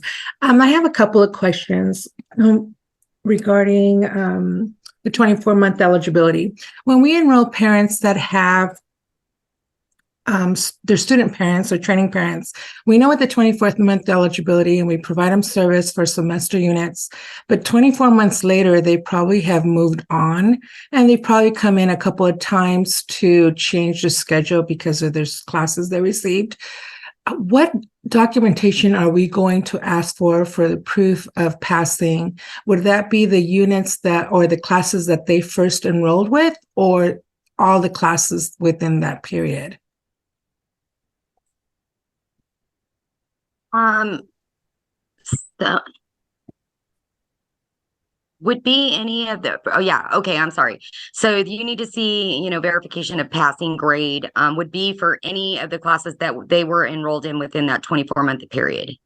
And you're talking about for recertification, correct? Correct. Yeah. So you're going to want to see that they're passing, typically a transcript. You want to see their transcript or, some other evidence of documentation with the name of the educational institution on it that shows the parents' Correct. grades. We use your provided form. Okay, great. The next one is regarding you had talked about this. Somebody talked about the savings account being the form of income I think it's more like in kind, how you're supporting yourself. But we were informed that a savings bank account or any bank statement would only show that they can provide in kind for themselves and their family, but their income would be zero. So in the case of the student that came from China that was used, if she doesn't have tax returns to go ahead and do that, would we put zero as her income and then in kind put living off savings or whatever have you? That's what we were told by a consultant. So I want to make sure we get that right. And I want to make sure we get that right. Does policy have any feedback on that? The parent has no job, but they are living off their savings. I'm not sure how we would calculate income for that. And they don't have a tax return because there's, a foreign exchange student. Mm-hmm. Yeah, I think that might be another one we need to take back, Crystal, and discuss. Because I don't know that we have a specific regulation that deals with that. Right. At least that I don't think so. Yeah, I don't think we do either. Okay, and then I have one more question. I'm sorry but I've been writing them down as people asking for further explanation. Right now our agency is dealing with a lot of overtime issues. Like we have to collect 12 months of overtime. Very burdensome for the parents and the employers. And can they just attest their overtime according to the year to date, if that's something that they can readily have, because it will show on their current check stubs? And also, can we put it on the request for the employer to verify? And would that be sufficient if we were to say in the last 12 months, how much overtime did they make? Then the parent can declare that as well. What we're seeing is parents roll their eyes when we ask them for 12 months of checks because they might have $13 of overtime for 2 minutes that they worked, Right. It's like exaggeration. So if you're seeing like really consistent overtime, right? Like from month to month to month, or their 4 weeks of income documentation, that it's really consistent, right? That it pretty much stays the same, then you're going to just use their gross pay for each month. Okay. For the month. And you don't need to do that 12-month income documentation. If they're unable to obtain the 12-month income documentation, it might be their tax return that you use and you divide it by 12. You can do the employer verification where the employer is saying that, you know, they're verifying that the parent works, you know, approximately 5 hours overtime each month, but around the holidays, they might work 20 hours overtime, right? And then you can, you know, kind of project and calculate the income that way. Okay, thank you. Yeah, I think that's something that's going to need to come back because I spoke to we just were audited last year, and that's not how they explained it. It wasn't as friendly. I like the way we are doing it with you. It's more friendly to the parent and less labor intensive to the employer and to ourselves. But I do want to make sure that when we look at it, like we just had a parent that only had overtime on one check. And we took that overtime out of the gross for that check because we can't double count it. Is that a correct way to calculate that? So if they got, is that where it's like not consistent overtime? They don't, you know, Correct. They brought in it's a one-off. It just, you know, they're saying this just happened once. It doesn't usually happen. Well, I'll tell you what we looked at is the year-to-date was $351 for 10 months. And the checks that they brought in were weekly and they only had it on one and it was $51. So that gross check, we took the $51 out of it because we were able to calculate the 12 months based on their year-to-date and their certification. So that's how we were told to do it. I just want to make sure that the next audit we have that we're doing it on regulation. Okay. I don't want to get too deep in the weeds on this one. I just want to, I'm going to give you my email address as well. Thank you. If you can email me all of the specific scenarios. Very good. And I'm putting my email in the chat for you. Thank you so much.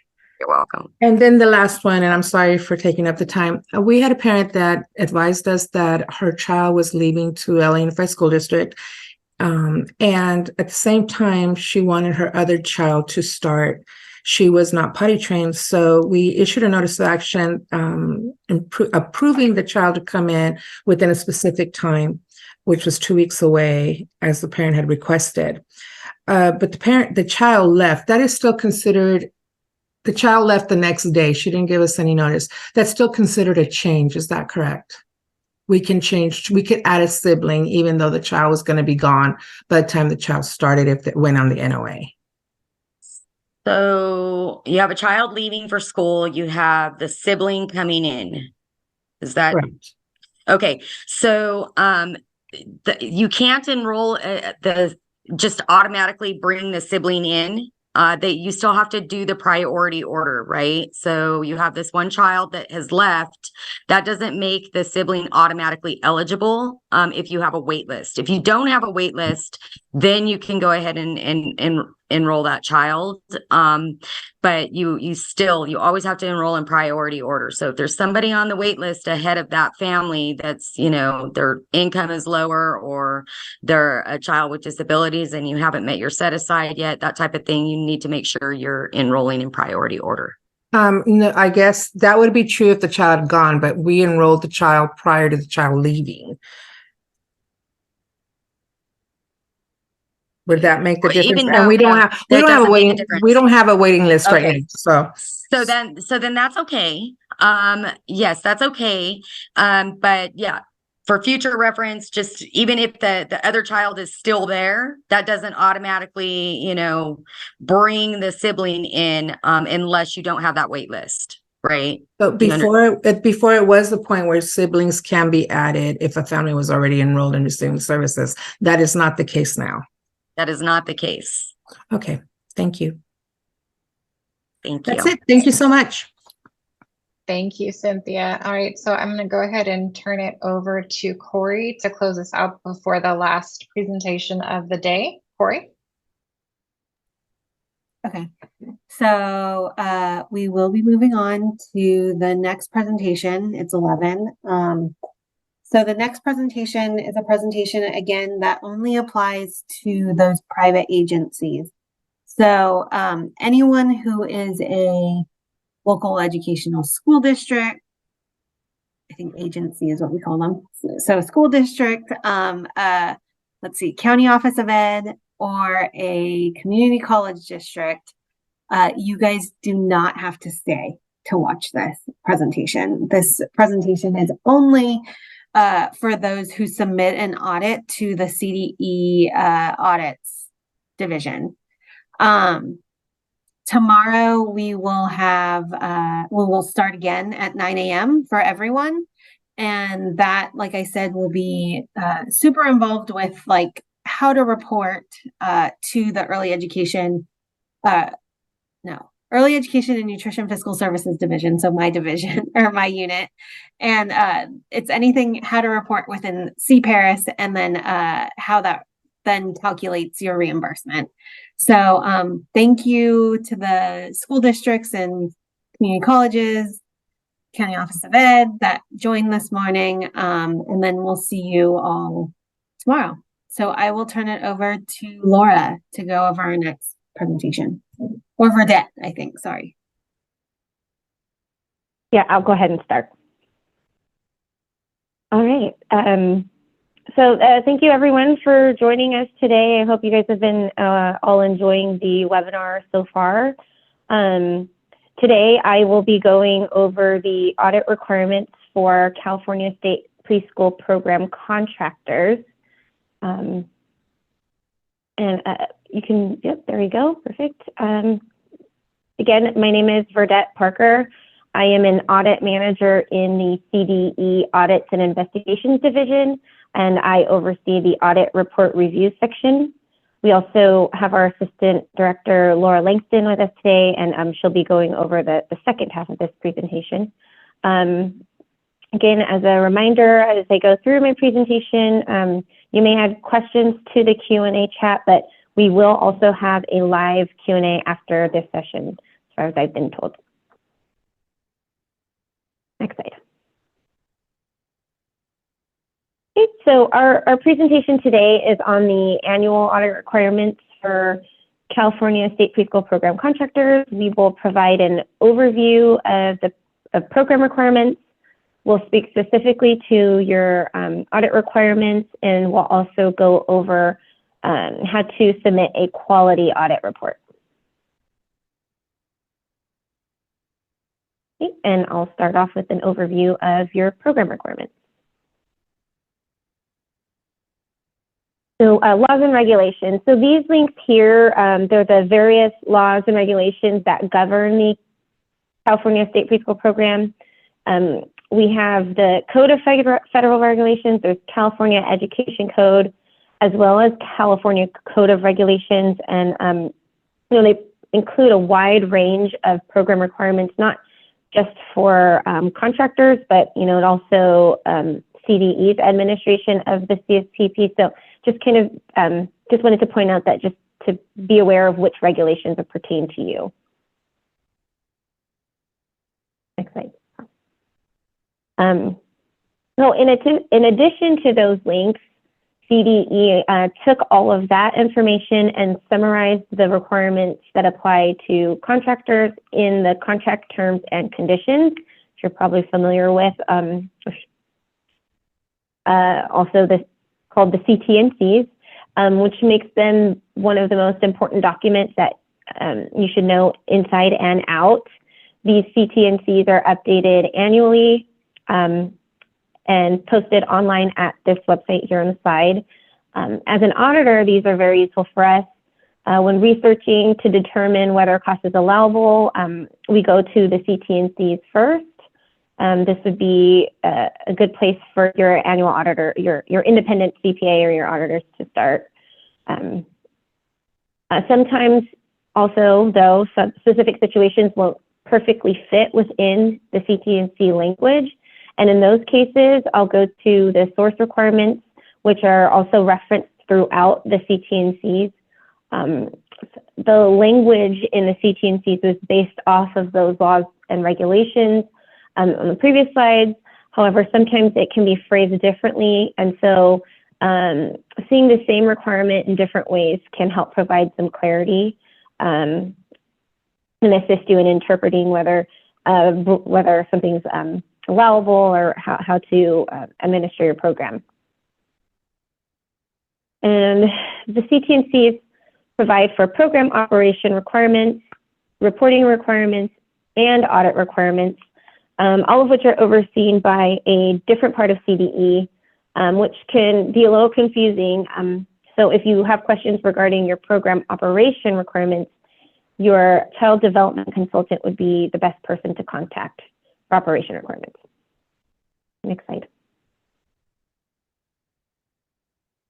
And then if you have questions regarding reporting requirements or funding related questions, you can look that information up in the EENFS Fiscal Handbook or contact your fiscal analyst. So this is another area of CDE. For example, you may have questions regarding how your reserve balance is calculated. That information is in the Fiscal Handbook, which you can find at the link on this slide here. And again, you can also contact your fiscal analyst, who is also the person who performs that calculation. Another document that comes from your fiscal analyst that we find useful is the final earnings calculation. We use that in our reviews. And you can take your audited attendance and fiscal reports, which we call the AUD form, and you can follow how that information fits into the final earnings calculation form. And then the notes on that form it has various steps that will allow you to follow the calculation and understand how the final earnings are determined. Next slide. Okay, and then if you have questions regarding the annual audit, that's where my unit comes in, and we developed the CDE audit guide, which provides guidance on those requirements. We recently updated this guide in July of 2023, and that updated version is available at this link as well. Most of the updates were just links or references within the document, but there were some more important changes that we will discuss throughout the presentation.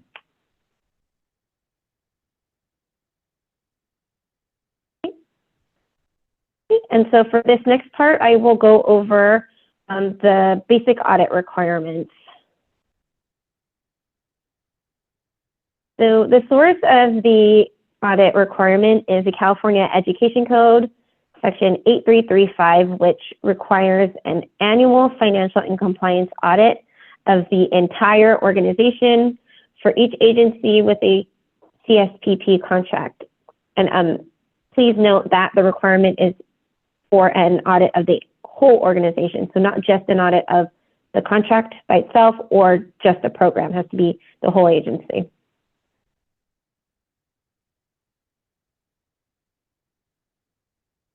And then following that, the California Code of Regulations piggybacks the Education Code and specifies that the audit must be considered acceptable. And in the CDE audit guide, I mentioned earlier, defines the requirements of an acceptable audit and includes an example. It also includes an example of an audit report that meets our submission requirements as well. Next. So the audit guide also goes over two types of audit reports that your agency could be required to submit. That would be a single audit or a contractor audit. And I'll go over how to determine which one is required of your agency. But with either option, the audit must be conducted in accordance with generally accepted auditing standards and government auditing standards.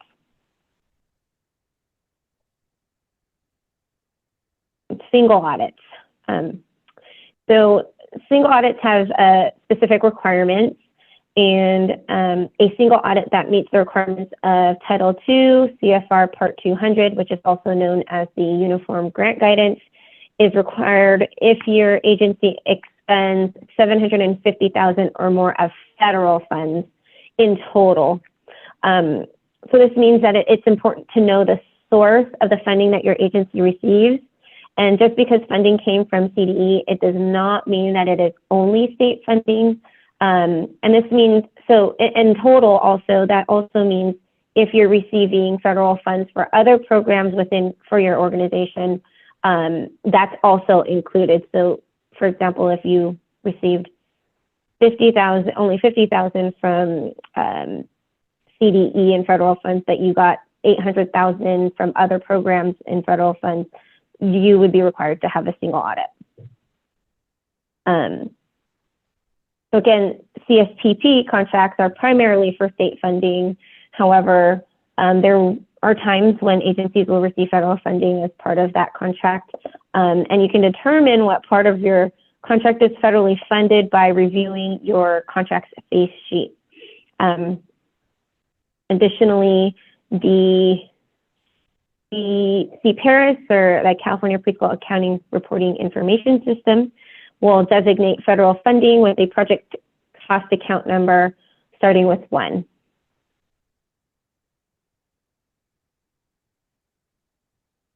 And the contractor audits. If your agency spends less than $750,000 of federal funds, then you are required to submit an organization-wide audit report, which we've termed a contractor audit. Essentially, a contractor audit is an organization-wide audit that is not a single audit. And again, the biggest difference between these types of audit reports is just there's different steps that the CPA has to perform.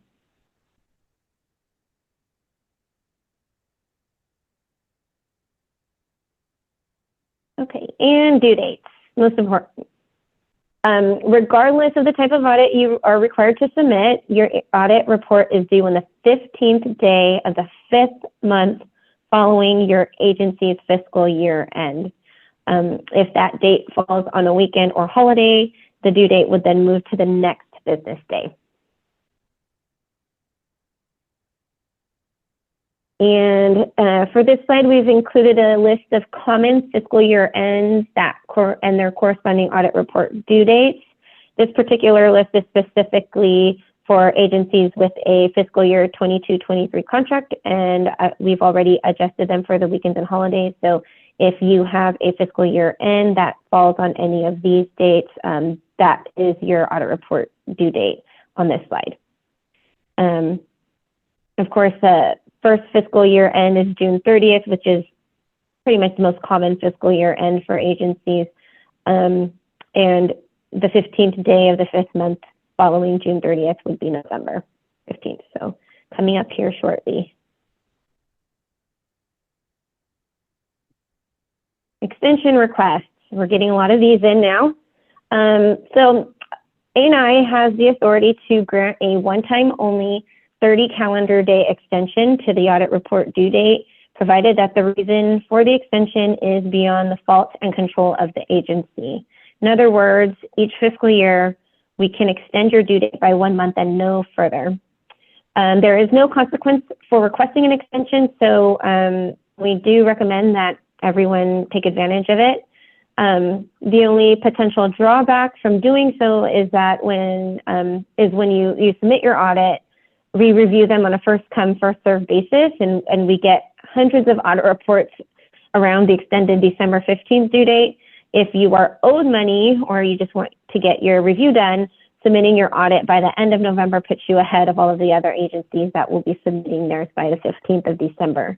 And then if there were handouts as part of the webinar, there would be one in there. I know we handed them out in the in-person trainings. So just wanted to note that.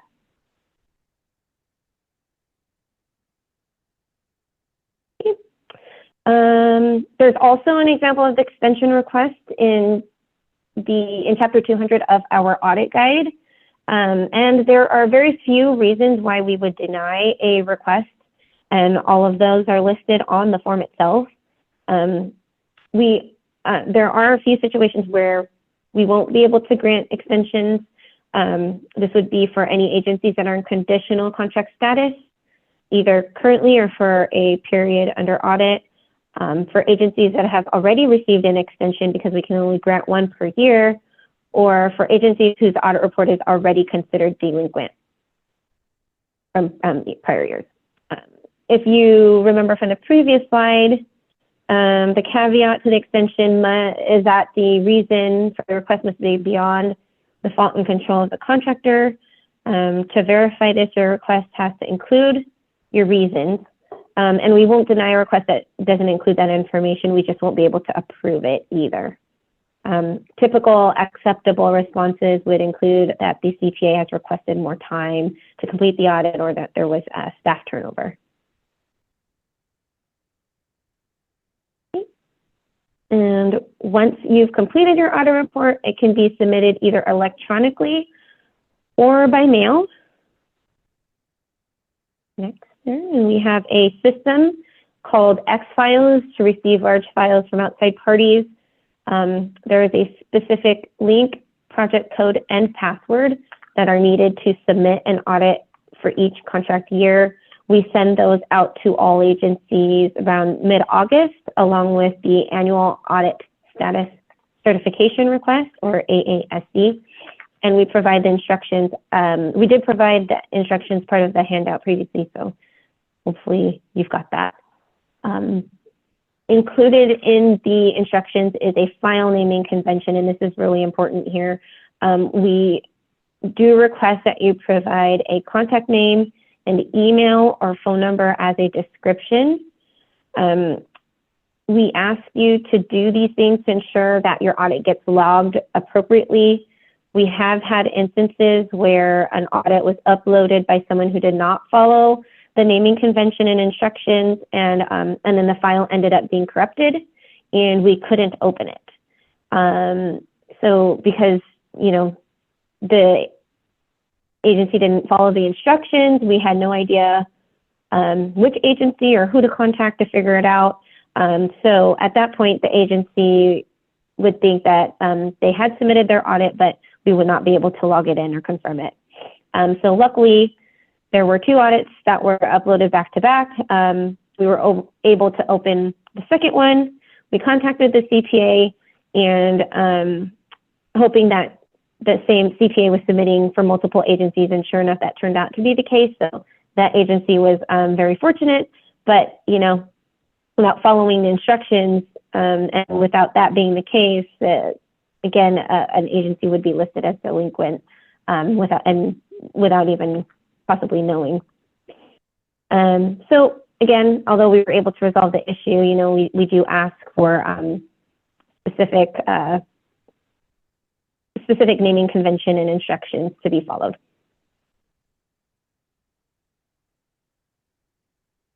Okay. So while we do prefer electronic submissions, especially with everyone teleworking, you do have the option to mail in your audit reports, preferably an unbound copy, since we can scan them and upload them into our system. If you choose this option, it is important to specify that the package is for Audits and Investigations Division, so it's second line there, so that it can be routed to the appropriate office within our building.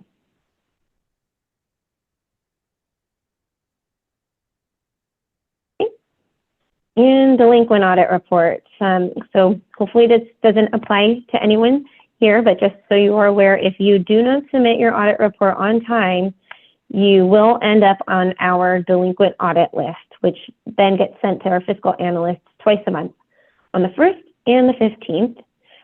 If you are on that list, your fiscal analyst is required by California Code of Regulations to place your apportionment payments on withhold, so don't be delinquent.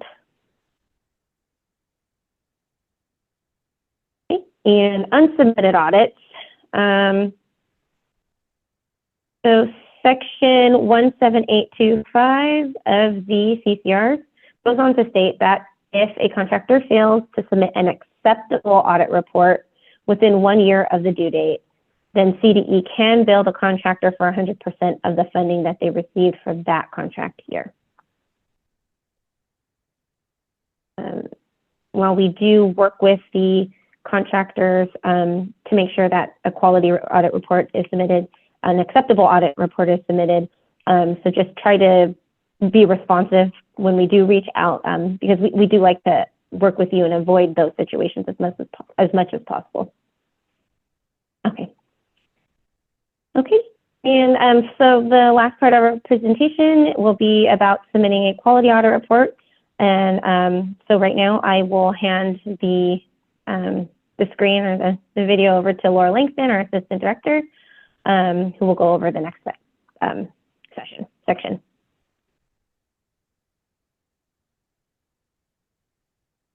Laura? I'm here. I'm not sure. Can you hear me and see me? We can hear you. You sound a little echoey.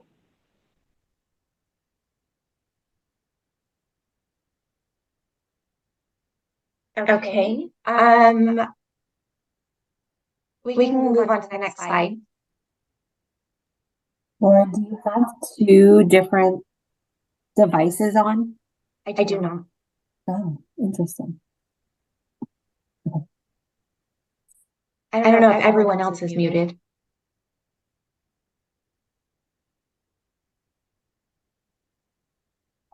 Okay, so tips for success. Hopefully my echo, if it's still going, isn't too obnoxious. I'm not really sure how to fix it. The first thing is to start early. Your CPAs, we typically get a lot of audit reports done by the same CPAs. And so if you're, trying to contact those CPAs late, or if you have someone go out sick for a period of time or whatever it is, those things can delay the audit process. And like Burdette just mentioned, you don't want to have a delinquent audit that results in withheld apportionments. So the earlier you start the process, the better. You can start before your fiscal year end. You want to make sure you have a CPA in line ready to perform your audit. Maybe by like February or March before your fiscal year end, because there's even an opportunity that they can perform some of their audit procedures before your contract even closes for that year. The next tip is to select a reliable CPA. So Burdette mentioned that one of the requirements of the audit report is that your audit must be conducted in accordance with government auditing standards. Not every CPA can do that.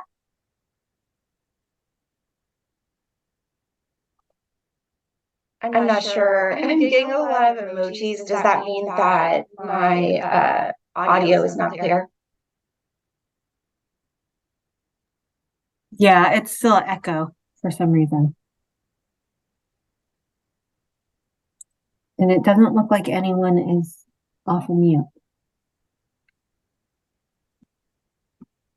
And maybe I can try to leave and come back. You're on mute.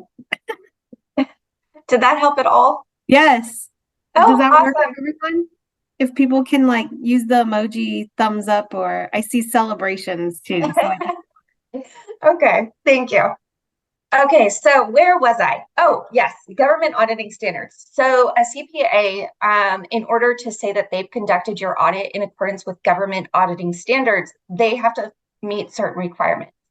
One of those requirements is that they have another CPA or another CPA firm come out and do a peer review of them, which is kind of like an audit of their process to ensure that they're submitting quality reports. So when you're selecting a CPA, make sure you ask for that report and read it, review it, make sure whatever's in there is something that either the CPA can say that they've corrected, or that it says that they have the processes in place to perform a quality audit. The next thing is to make sure to complete the quality review checklist before you submit your audit. The quality review checklist is like a mini version of the review that your audit report goes through when it comes to us. So if you've performed that review ahead of time, then it's more likely that when it gets to us, everything's going to be in order. Burdette mentioned that we find the final earnings calculation very useful in audits. And before you turn in your audit, you guys will get a copy of a draft audit from your CPA to kind of okay. that is a great time to kind of perform your own final earnings calculation based on the audited figures so you can see what your reimbursement will be. If it's out of line for what you think it is, then try to look at that ahead of time to get it resolved. We'll have agencies that, it's gone all the way through the review process. Their fiscal analyst has calculated their audit and it results in a billing to their contract. And then they go through their audit and realize they forgot to include like half the salaries that they should have. So just making sure you review it up front is a great idea to circumvent that. Okay, next slide. Okay, so when we're reviewing your audit report, we're looking for three things. Does it meet the submission requirements? Does it appear reliable? And do the basic financial statements and the supplemental information that's required to be included in your audit, does it support what's reported in your audited attendance and fiscal reports, which I'm going to call AUD forms from now on?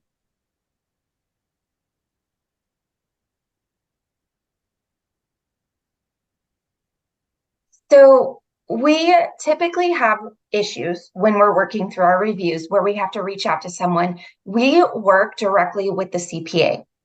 So just because we find an issue doesn't mean we just reject the audit report. We do really try to work with CPAs to try to get the audit report up to meet our standards.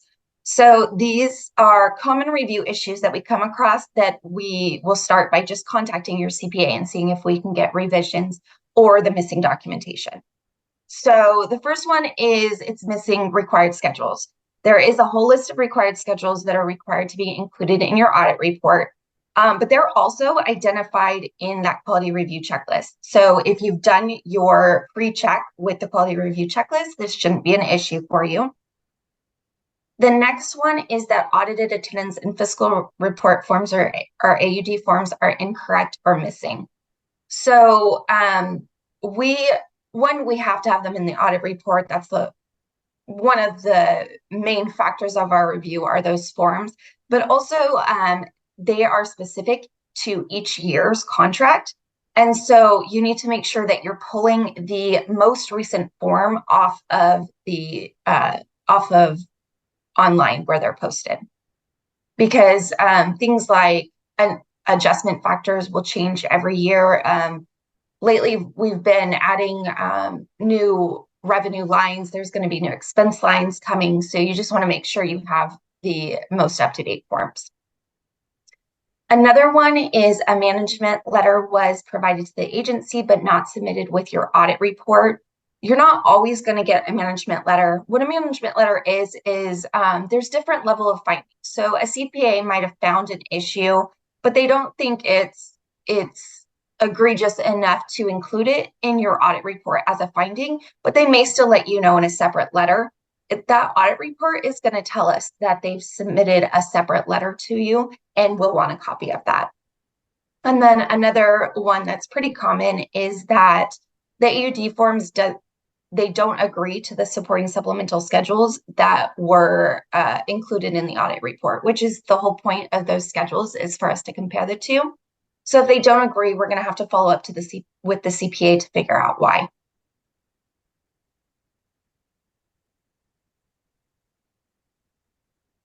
Okay, so another common review issue that we come across is reporting capitalized versus non-capitalized equipment.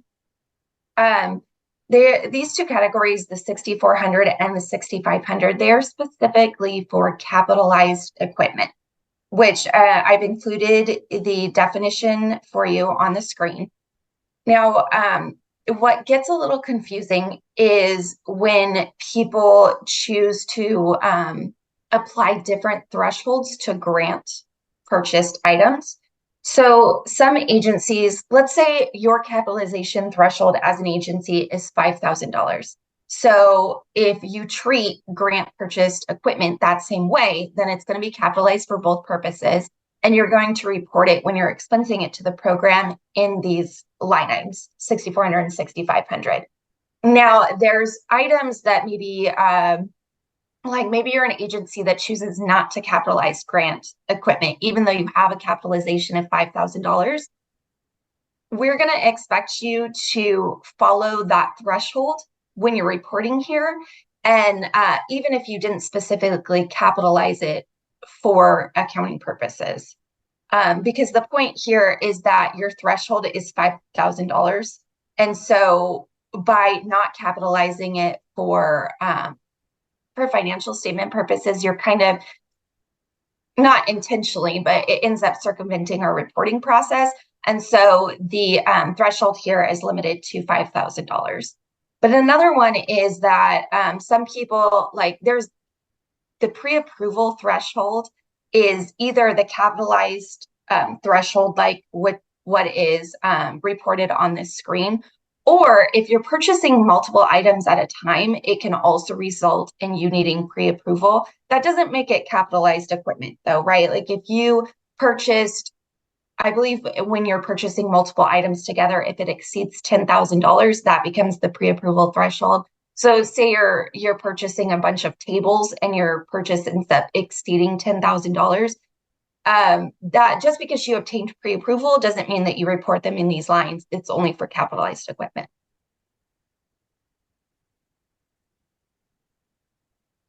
Another one that we come across pretty frequently is administrative costs. We perform certain analytical tests on your audit report, and we can tell that the administrative costs may not be reported correctly in your AUD form. Your agency is required to have a documented and approved rationale for determining direct and administrative costs. And that rationale needs to be based on an allocation of benefits received. So for example, let's say, I'm sorry, this is two different things. So you have to be able to separate your costs between direct, meaning they provide a direct benefit to the family, versus administrative, meaning it's more of like a supportive function, something like management, having your audit done, accounting, HR, those types of things are typically administrative type costs. And then once you determine that, you have to have a basis for allocating those costs based on the benefits received to the program. And what that means is that there is some statistic that you're using, unless it's really easy. Like say you're only have a CSPP program and you have, one manager and that's all they do is manage. So they're like 100% administrative and it's 100% to CSPP. That's pretty straightforward. But typically what we come into is maybe they have like one executive director of a facility, and then they have both CSPP and CCTR in that is overseen by that executive director. You need to come up with a way to allocate that cost based on benefits received. So things that we see that are not correct are like allocating it 50% to each contract, which doesn't necessarily reflect the benefits received. Because, for example, if CCTR has 5 children and CSPP has 20 children, well, that CSPP program is going to require a lot more administrative support from that executive director than the CCTR program. Another thing that we come across is that you're not reporting all reimbursable costs. It's really to your benefit to report all reimbursable costs to the program. So we have people who will cap their reporting at, like, say their CSPP contract will only pay $200,000. Well, if you cap that, what if there is something to reimbursement that you weren't clear about, and so you're actually going to get paid less than you thought? If you would put all of the reimbursable costs in there, it's going to result in you earning more of your contract. There's also, if you get audited or reviewed and we end up disallowing some costs, you have other costs to replace those costs because you had other reimbursable costs reported. So when we have this line, the total administrative cost line in the AUD form, what we're looking for you to report is the amount of administrative costs that are included in the total reimbursable expenses. which is every line above that total reimbursable expense line. Some people get confused because the maximum that they can get reimbursed for administrative costs is 15%. That does not mean that you stop reporting in that total administrative cost line at 15%. You report the actual amount of administrative costs that are included in the reimbursable expenses section, and then the reimbursement calculation will limit your reimbursement to that 15%.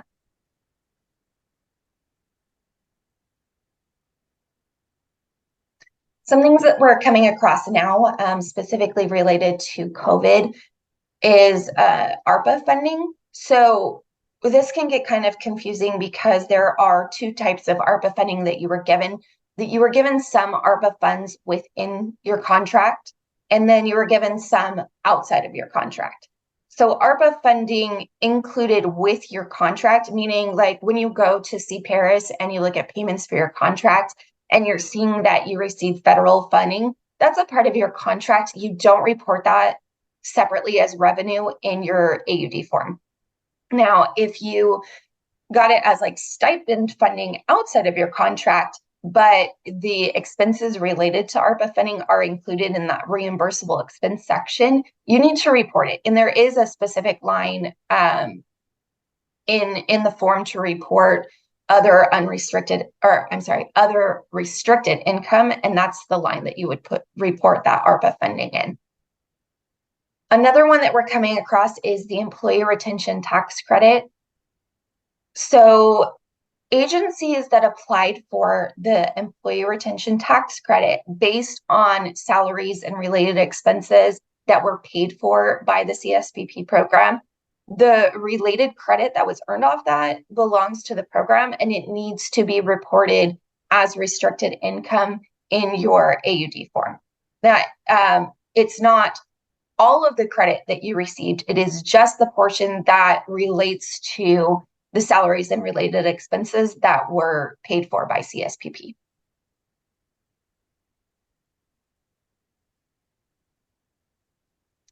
Now, the previous slides were all things that we could work with your CPA to try to have resolved. Now we're moving into things that are going to end up in disallowed costs. So the first one is indirect costs exceed 10%. And it's actually indirect costs that exceed either the lesser of 10% or your agency's approved indirect cost rate if you have one of those. So this 10% is the maximum. You can't go over that. So we won't try to get anything revised. We'll just disallow what goes over 10%. The other thing that frequently results in disallowed costs is that if your agency rents from a related party, you have to have a fair market value appraisal to support that rent expense, or it can't be claimed.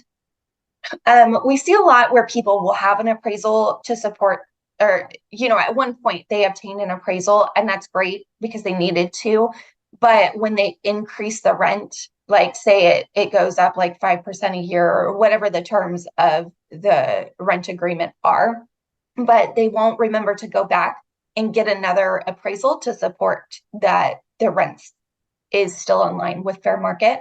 So just keep that in mind, that you need a new one. If you want to charge more than what was in your previous appraisal, you have to get a new appraisal. Another thing is pre-approvals. So if you want to expense equipment to a contract or renovation and repairs to a contract, you have to get pre-approval for that. So if you have purchases that go over that threshold and you did not get pre-approval, we will have to disallow the expense. The other option is we do kind of try to go back to the CPA and say, okay, you can't expense it because you didn't get pre-approval for it, but you can claim depreciation or use allowance for the amount used by the program. So we do work with you that way, but it's much better if you just go and get the pre-approval from your consultant beforehand. Another one, and it's a pretty big deal, is to not get prior approval for a subcontract. If you are, say, a CSPP center and you subcontract out to another center to provide services to your children, that's what we're talking about here as a subcontract, and you need to get pre-approval from your consultant to do that. That can be a pretty big expense to your agency, and so disallowing it can be a pretty big deal. So you want to make sure that if you're going to subcontract, that you talk to your consultant ahead of time. And another one is interest on consumer credit. So what consumer credit is anything that's like credit for cash. So like a line of credit or a credit card, it's not a specific expense, it's just cash to then go spend on something. The CSPP program is designed to pay in advance. So interest on money is not allowable unless it's due to a delay in apportionment payments, which doesn't frequently happen. If it does, then your fiscal analyst can approve interest on a line of credit. But it's only for the amount of time that the apportionment was delayed. So it's a very short period of time. If we see that you've claimed interest, we'll have to disallow it.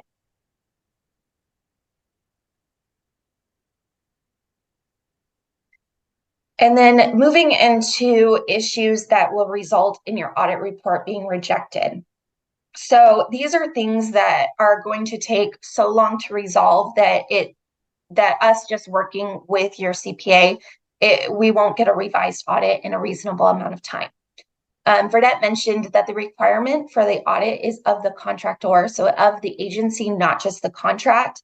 And similarly, that you have to, if you subcontract out to another agency to provide childcare services, the requirement that you have to submit an audit, it flows through to that subcontractor, and they also have to have an audit performed, and you're responsible for making sure that that audit gets submitted to us. So either one of those two issues is going to result in, you having to go out and getting a new audit performed, which is going to take quite some time. So we'll have to reject the audit. Now, the other one, we'll try to work with your CPA. We provide extensions. We have a lot of leeway when we have issues that we're working with your CPA to resolve.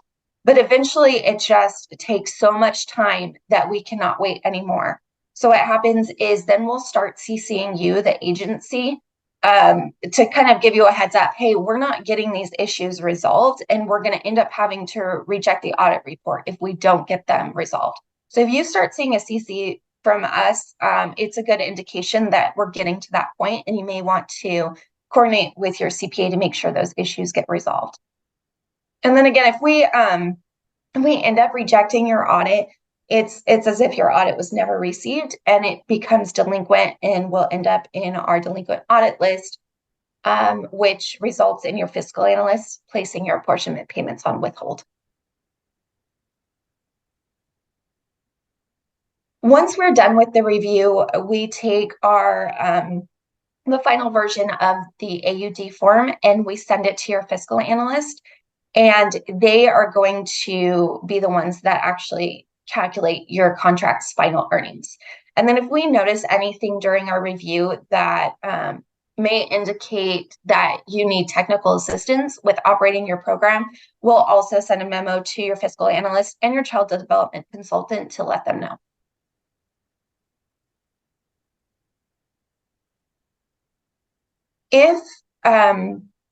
If your final earnings calculation results in a billing that is either more than 4% of your MRA or more than $25,000, whichever is less, your fiscal analyst is going to let you know that you have appeal rights.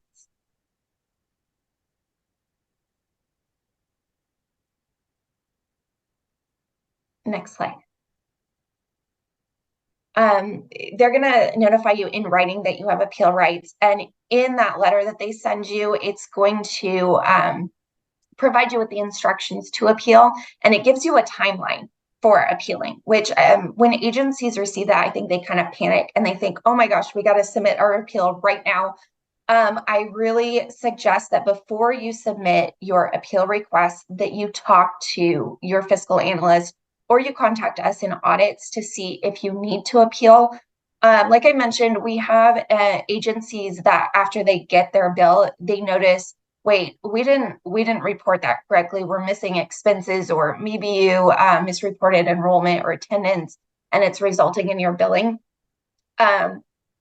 Correcting something doesn't need to be appealed. An appeal is more like we're saying you need to report some way. You disagree with that. And so we go to an independent third party in our Office of Administrative Appeals to kind of decide that for us.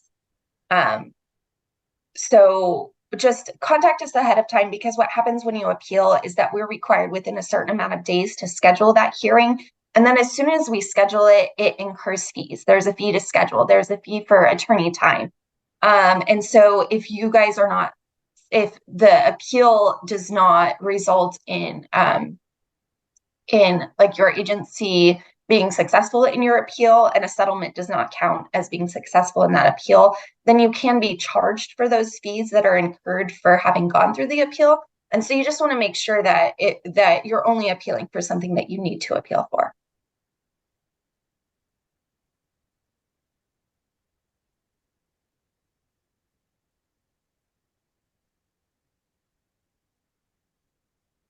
Next slide. Okay, and that's it for us.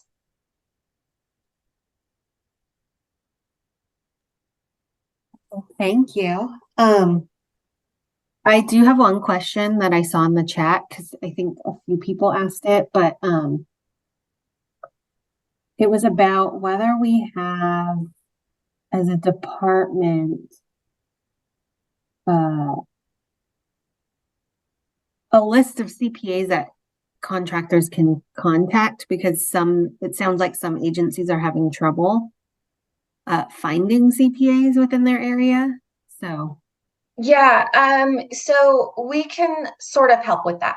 We cannot recommend a CPA, but what we can run is a report of CPAs that that have performed audits for other agencies, and we can do it by county. That list is kind of outdated, so I'm not sure that they're still in business. It's also not like our stamp of approval, so we can't necessarily guarantee that they would be the best CPA to do it. So we can help if you need that. I would say the actual best way to do it, though, is to get in contact with other agencies in your area.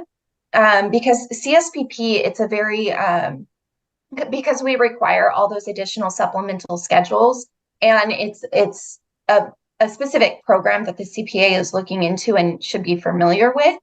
It's good to find someone that has experience doing it. And the best way to do that would be to find a CPA or find a CSPP program in your area and see, do they like their CPA, and if they can give you that contact information. okay, thanks. So we only have about 10 minutes, and I know that many of the representatives from the early education division has hopped off for other commitments, but I see 4 hands raised. I'm going to call on them, but please keep it to like audits questions or anything that maybe I can help with. I can't help with program questions. So I'm going to call on you, and hopefully we could keep it there and then be done by noon. So the first person is Rashida. You can unmute yourself. Hello, hi. My question was answered in the Q&A. Thank you. Okay, thank you. Okay, next person is Hope. Hope, you can unmute yourself.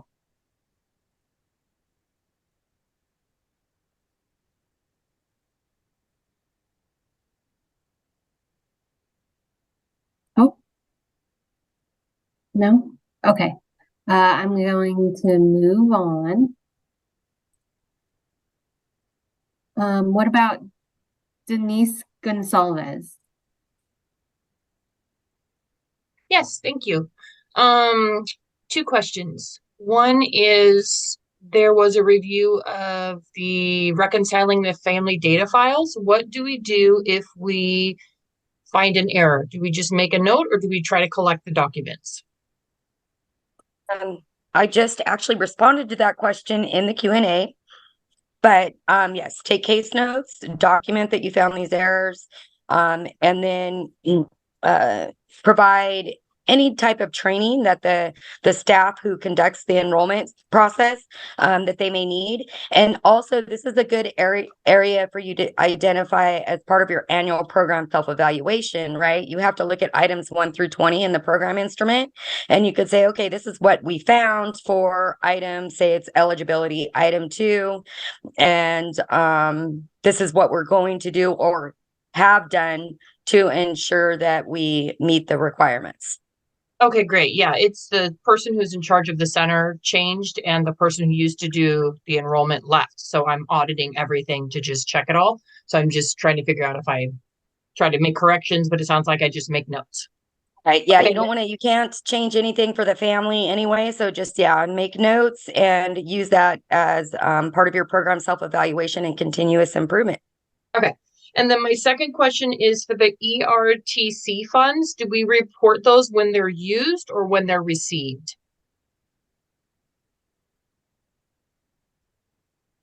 Oh, I'm sorry, that was me. So you report ERTC Yeah, at the I'm in same meetings. moment that Webinar now. Crystal, you're still on mute or unmuted. ERTC should be reported when you recognize the revenue for GAAP purposes. What does recognize the revenue mean? In your financial statements, when it qualifies to be recognized as revenue. So when we receive it? No, not typically. When we use it? No. So that's probably a question for your CPA.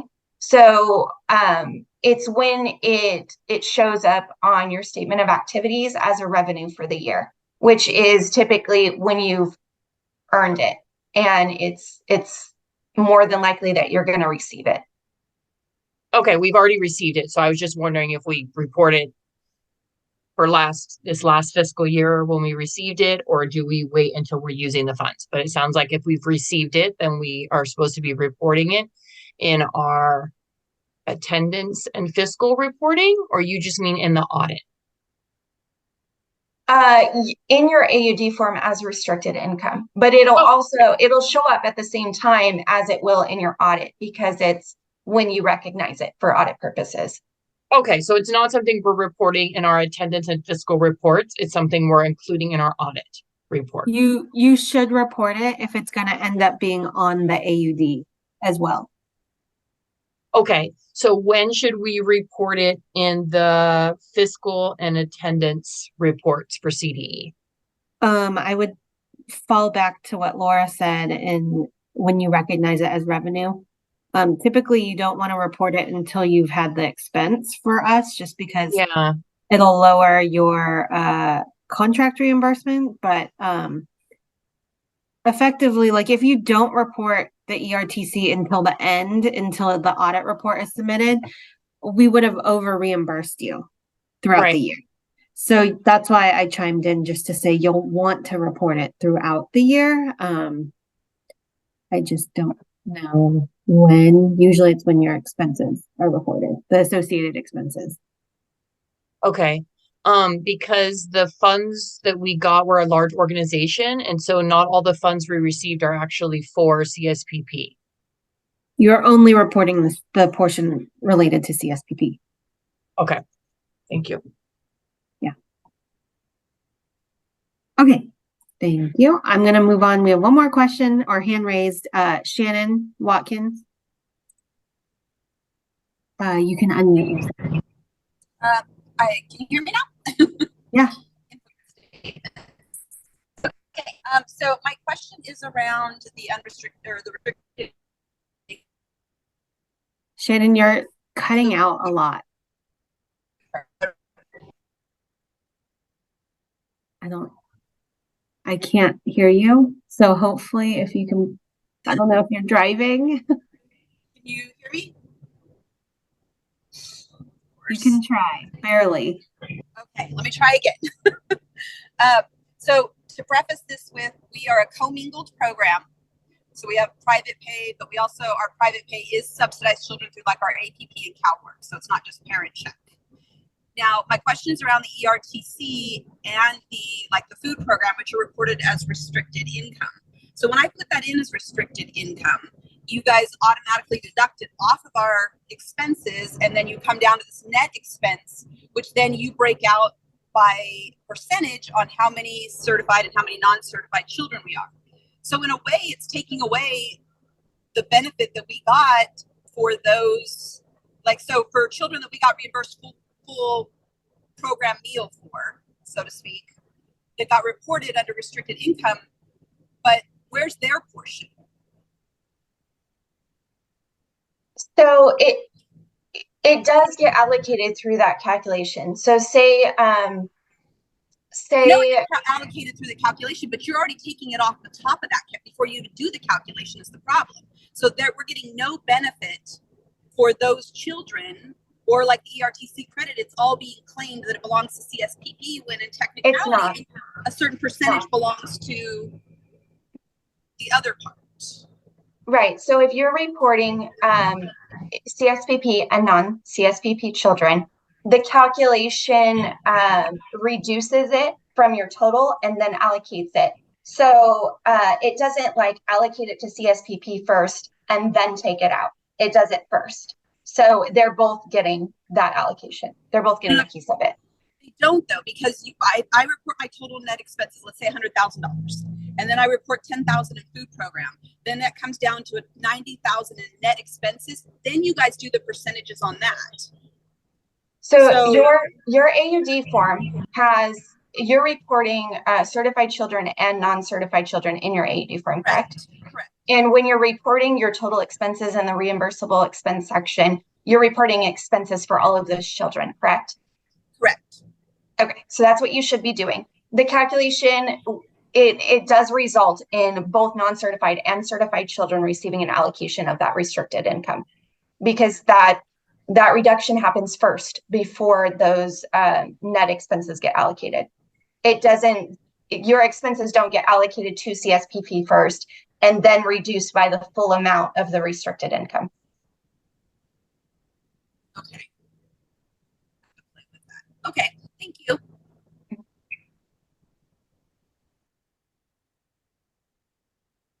Okay. We have 2 minutes. I'm gonna go to Ernesto. Hi, thank you so much, Corey and Laura. My question is on the result of the audit after your audit investigation findings. Will you send us the report if there is a billing that will be sent to us? Normally, when we receive the result, the amount that is in our GL is sometimes different from your billing.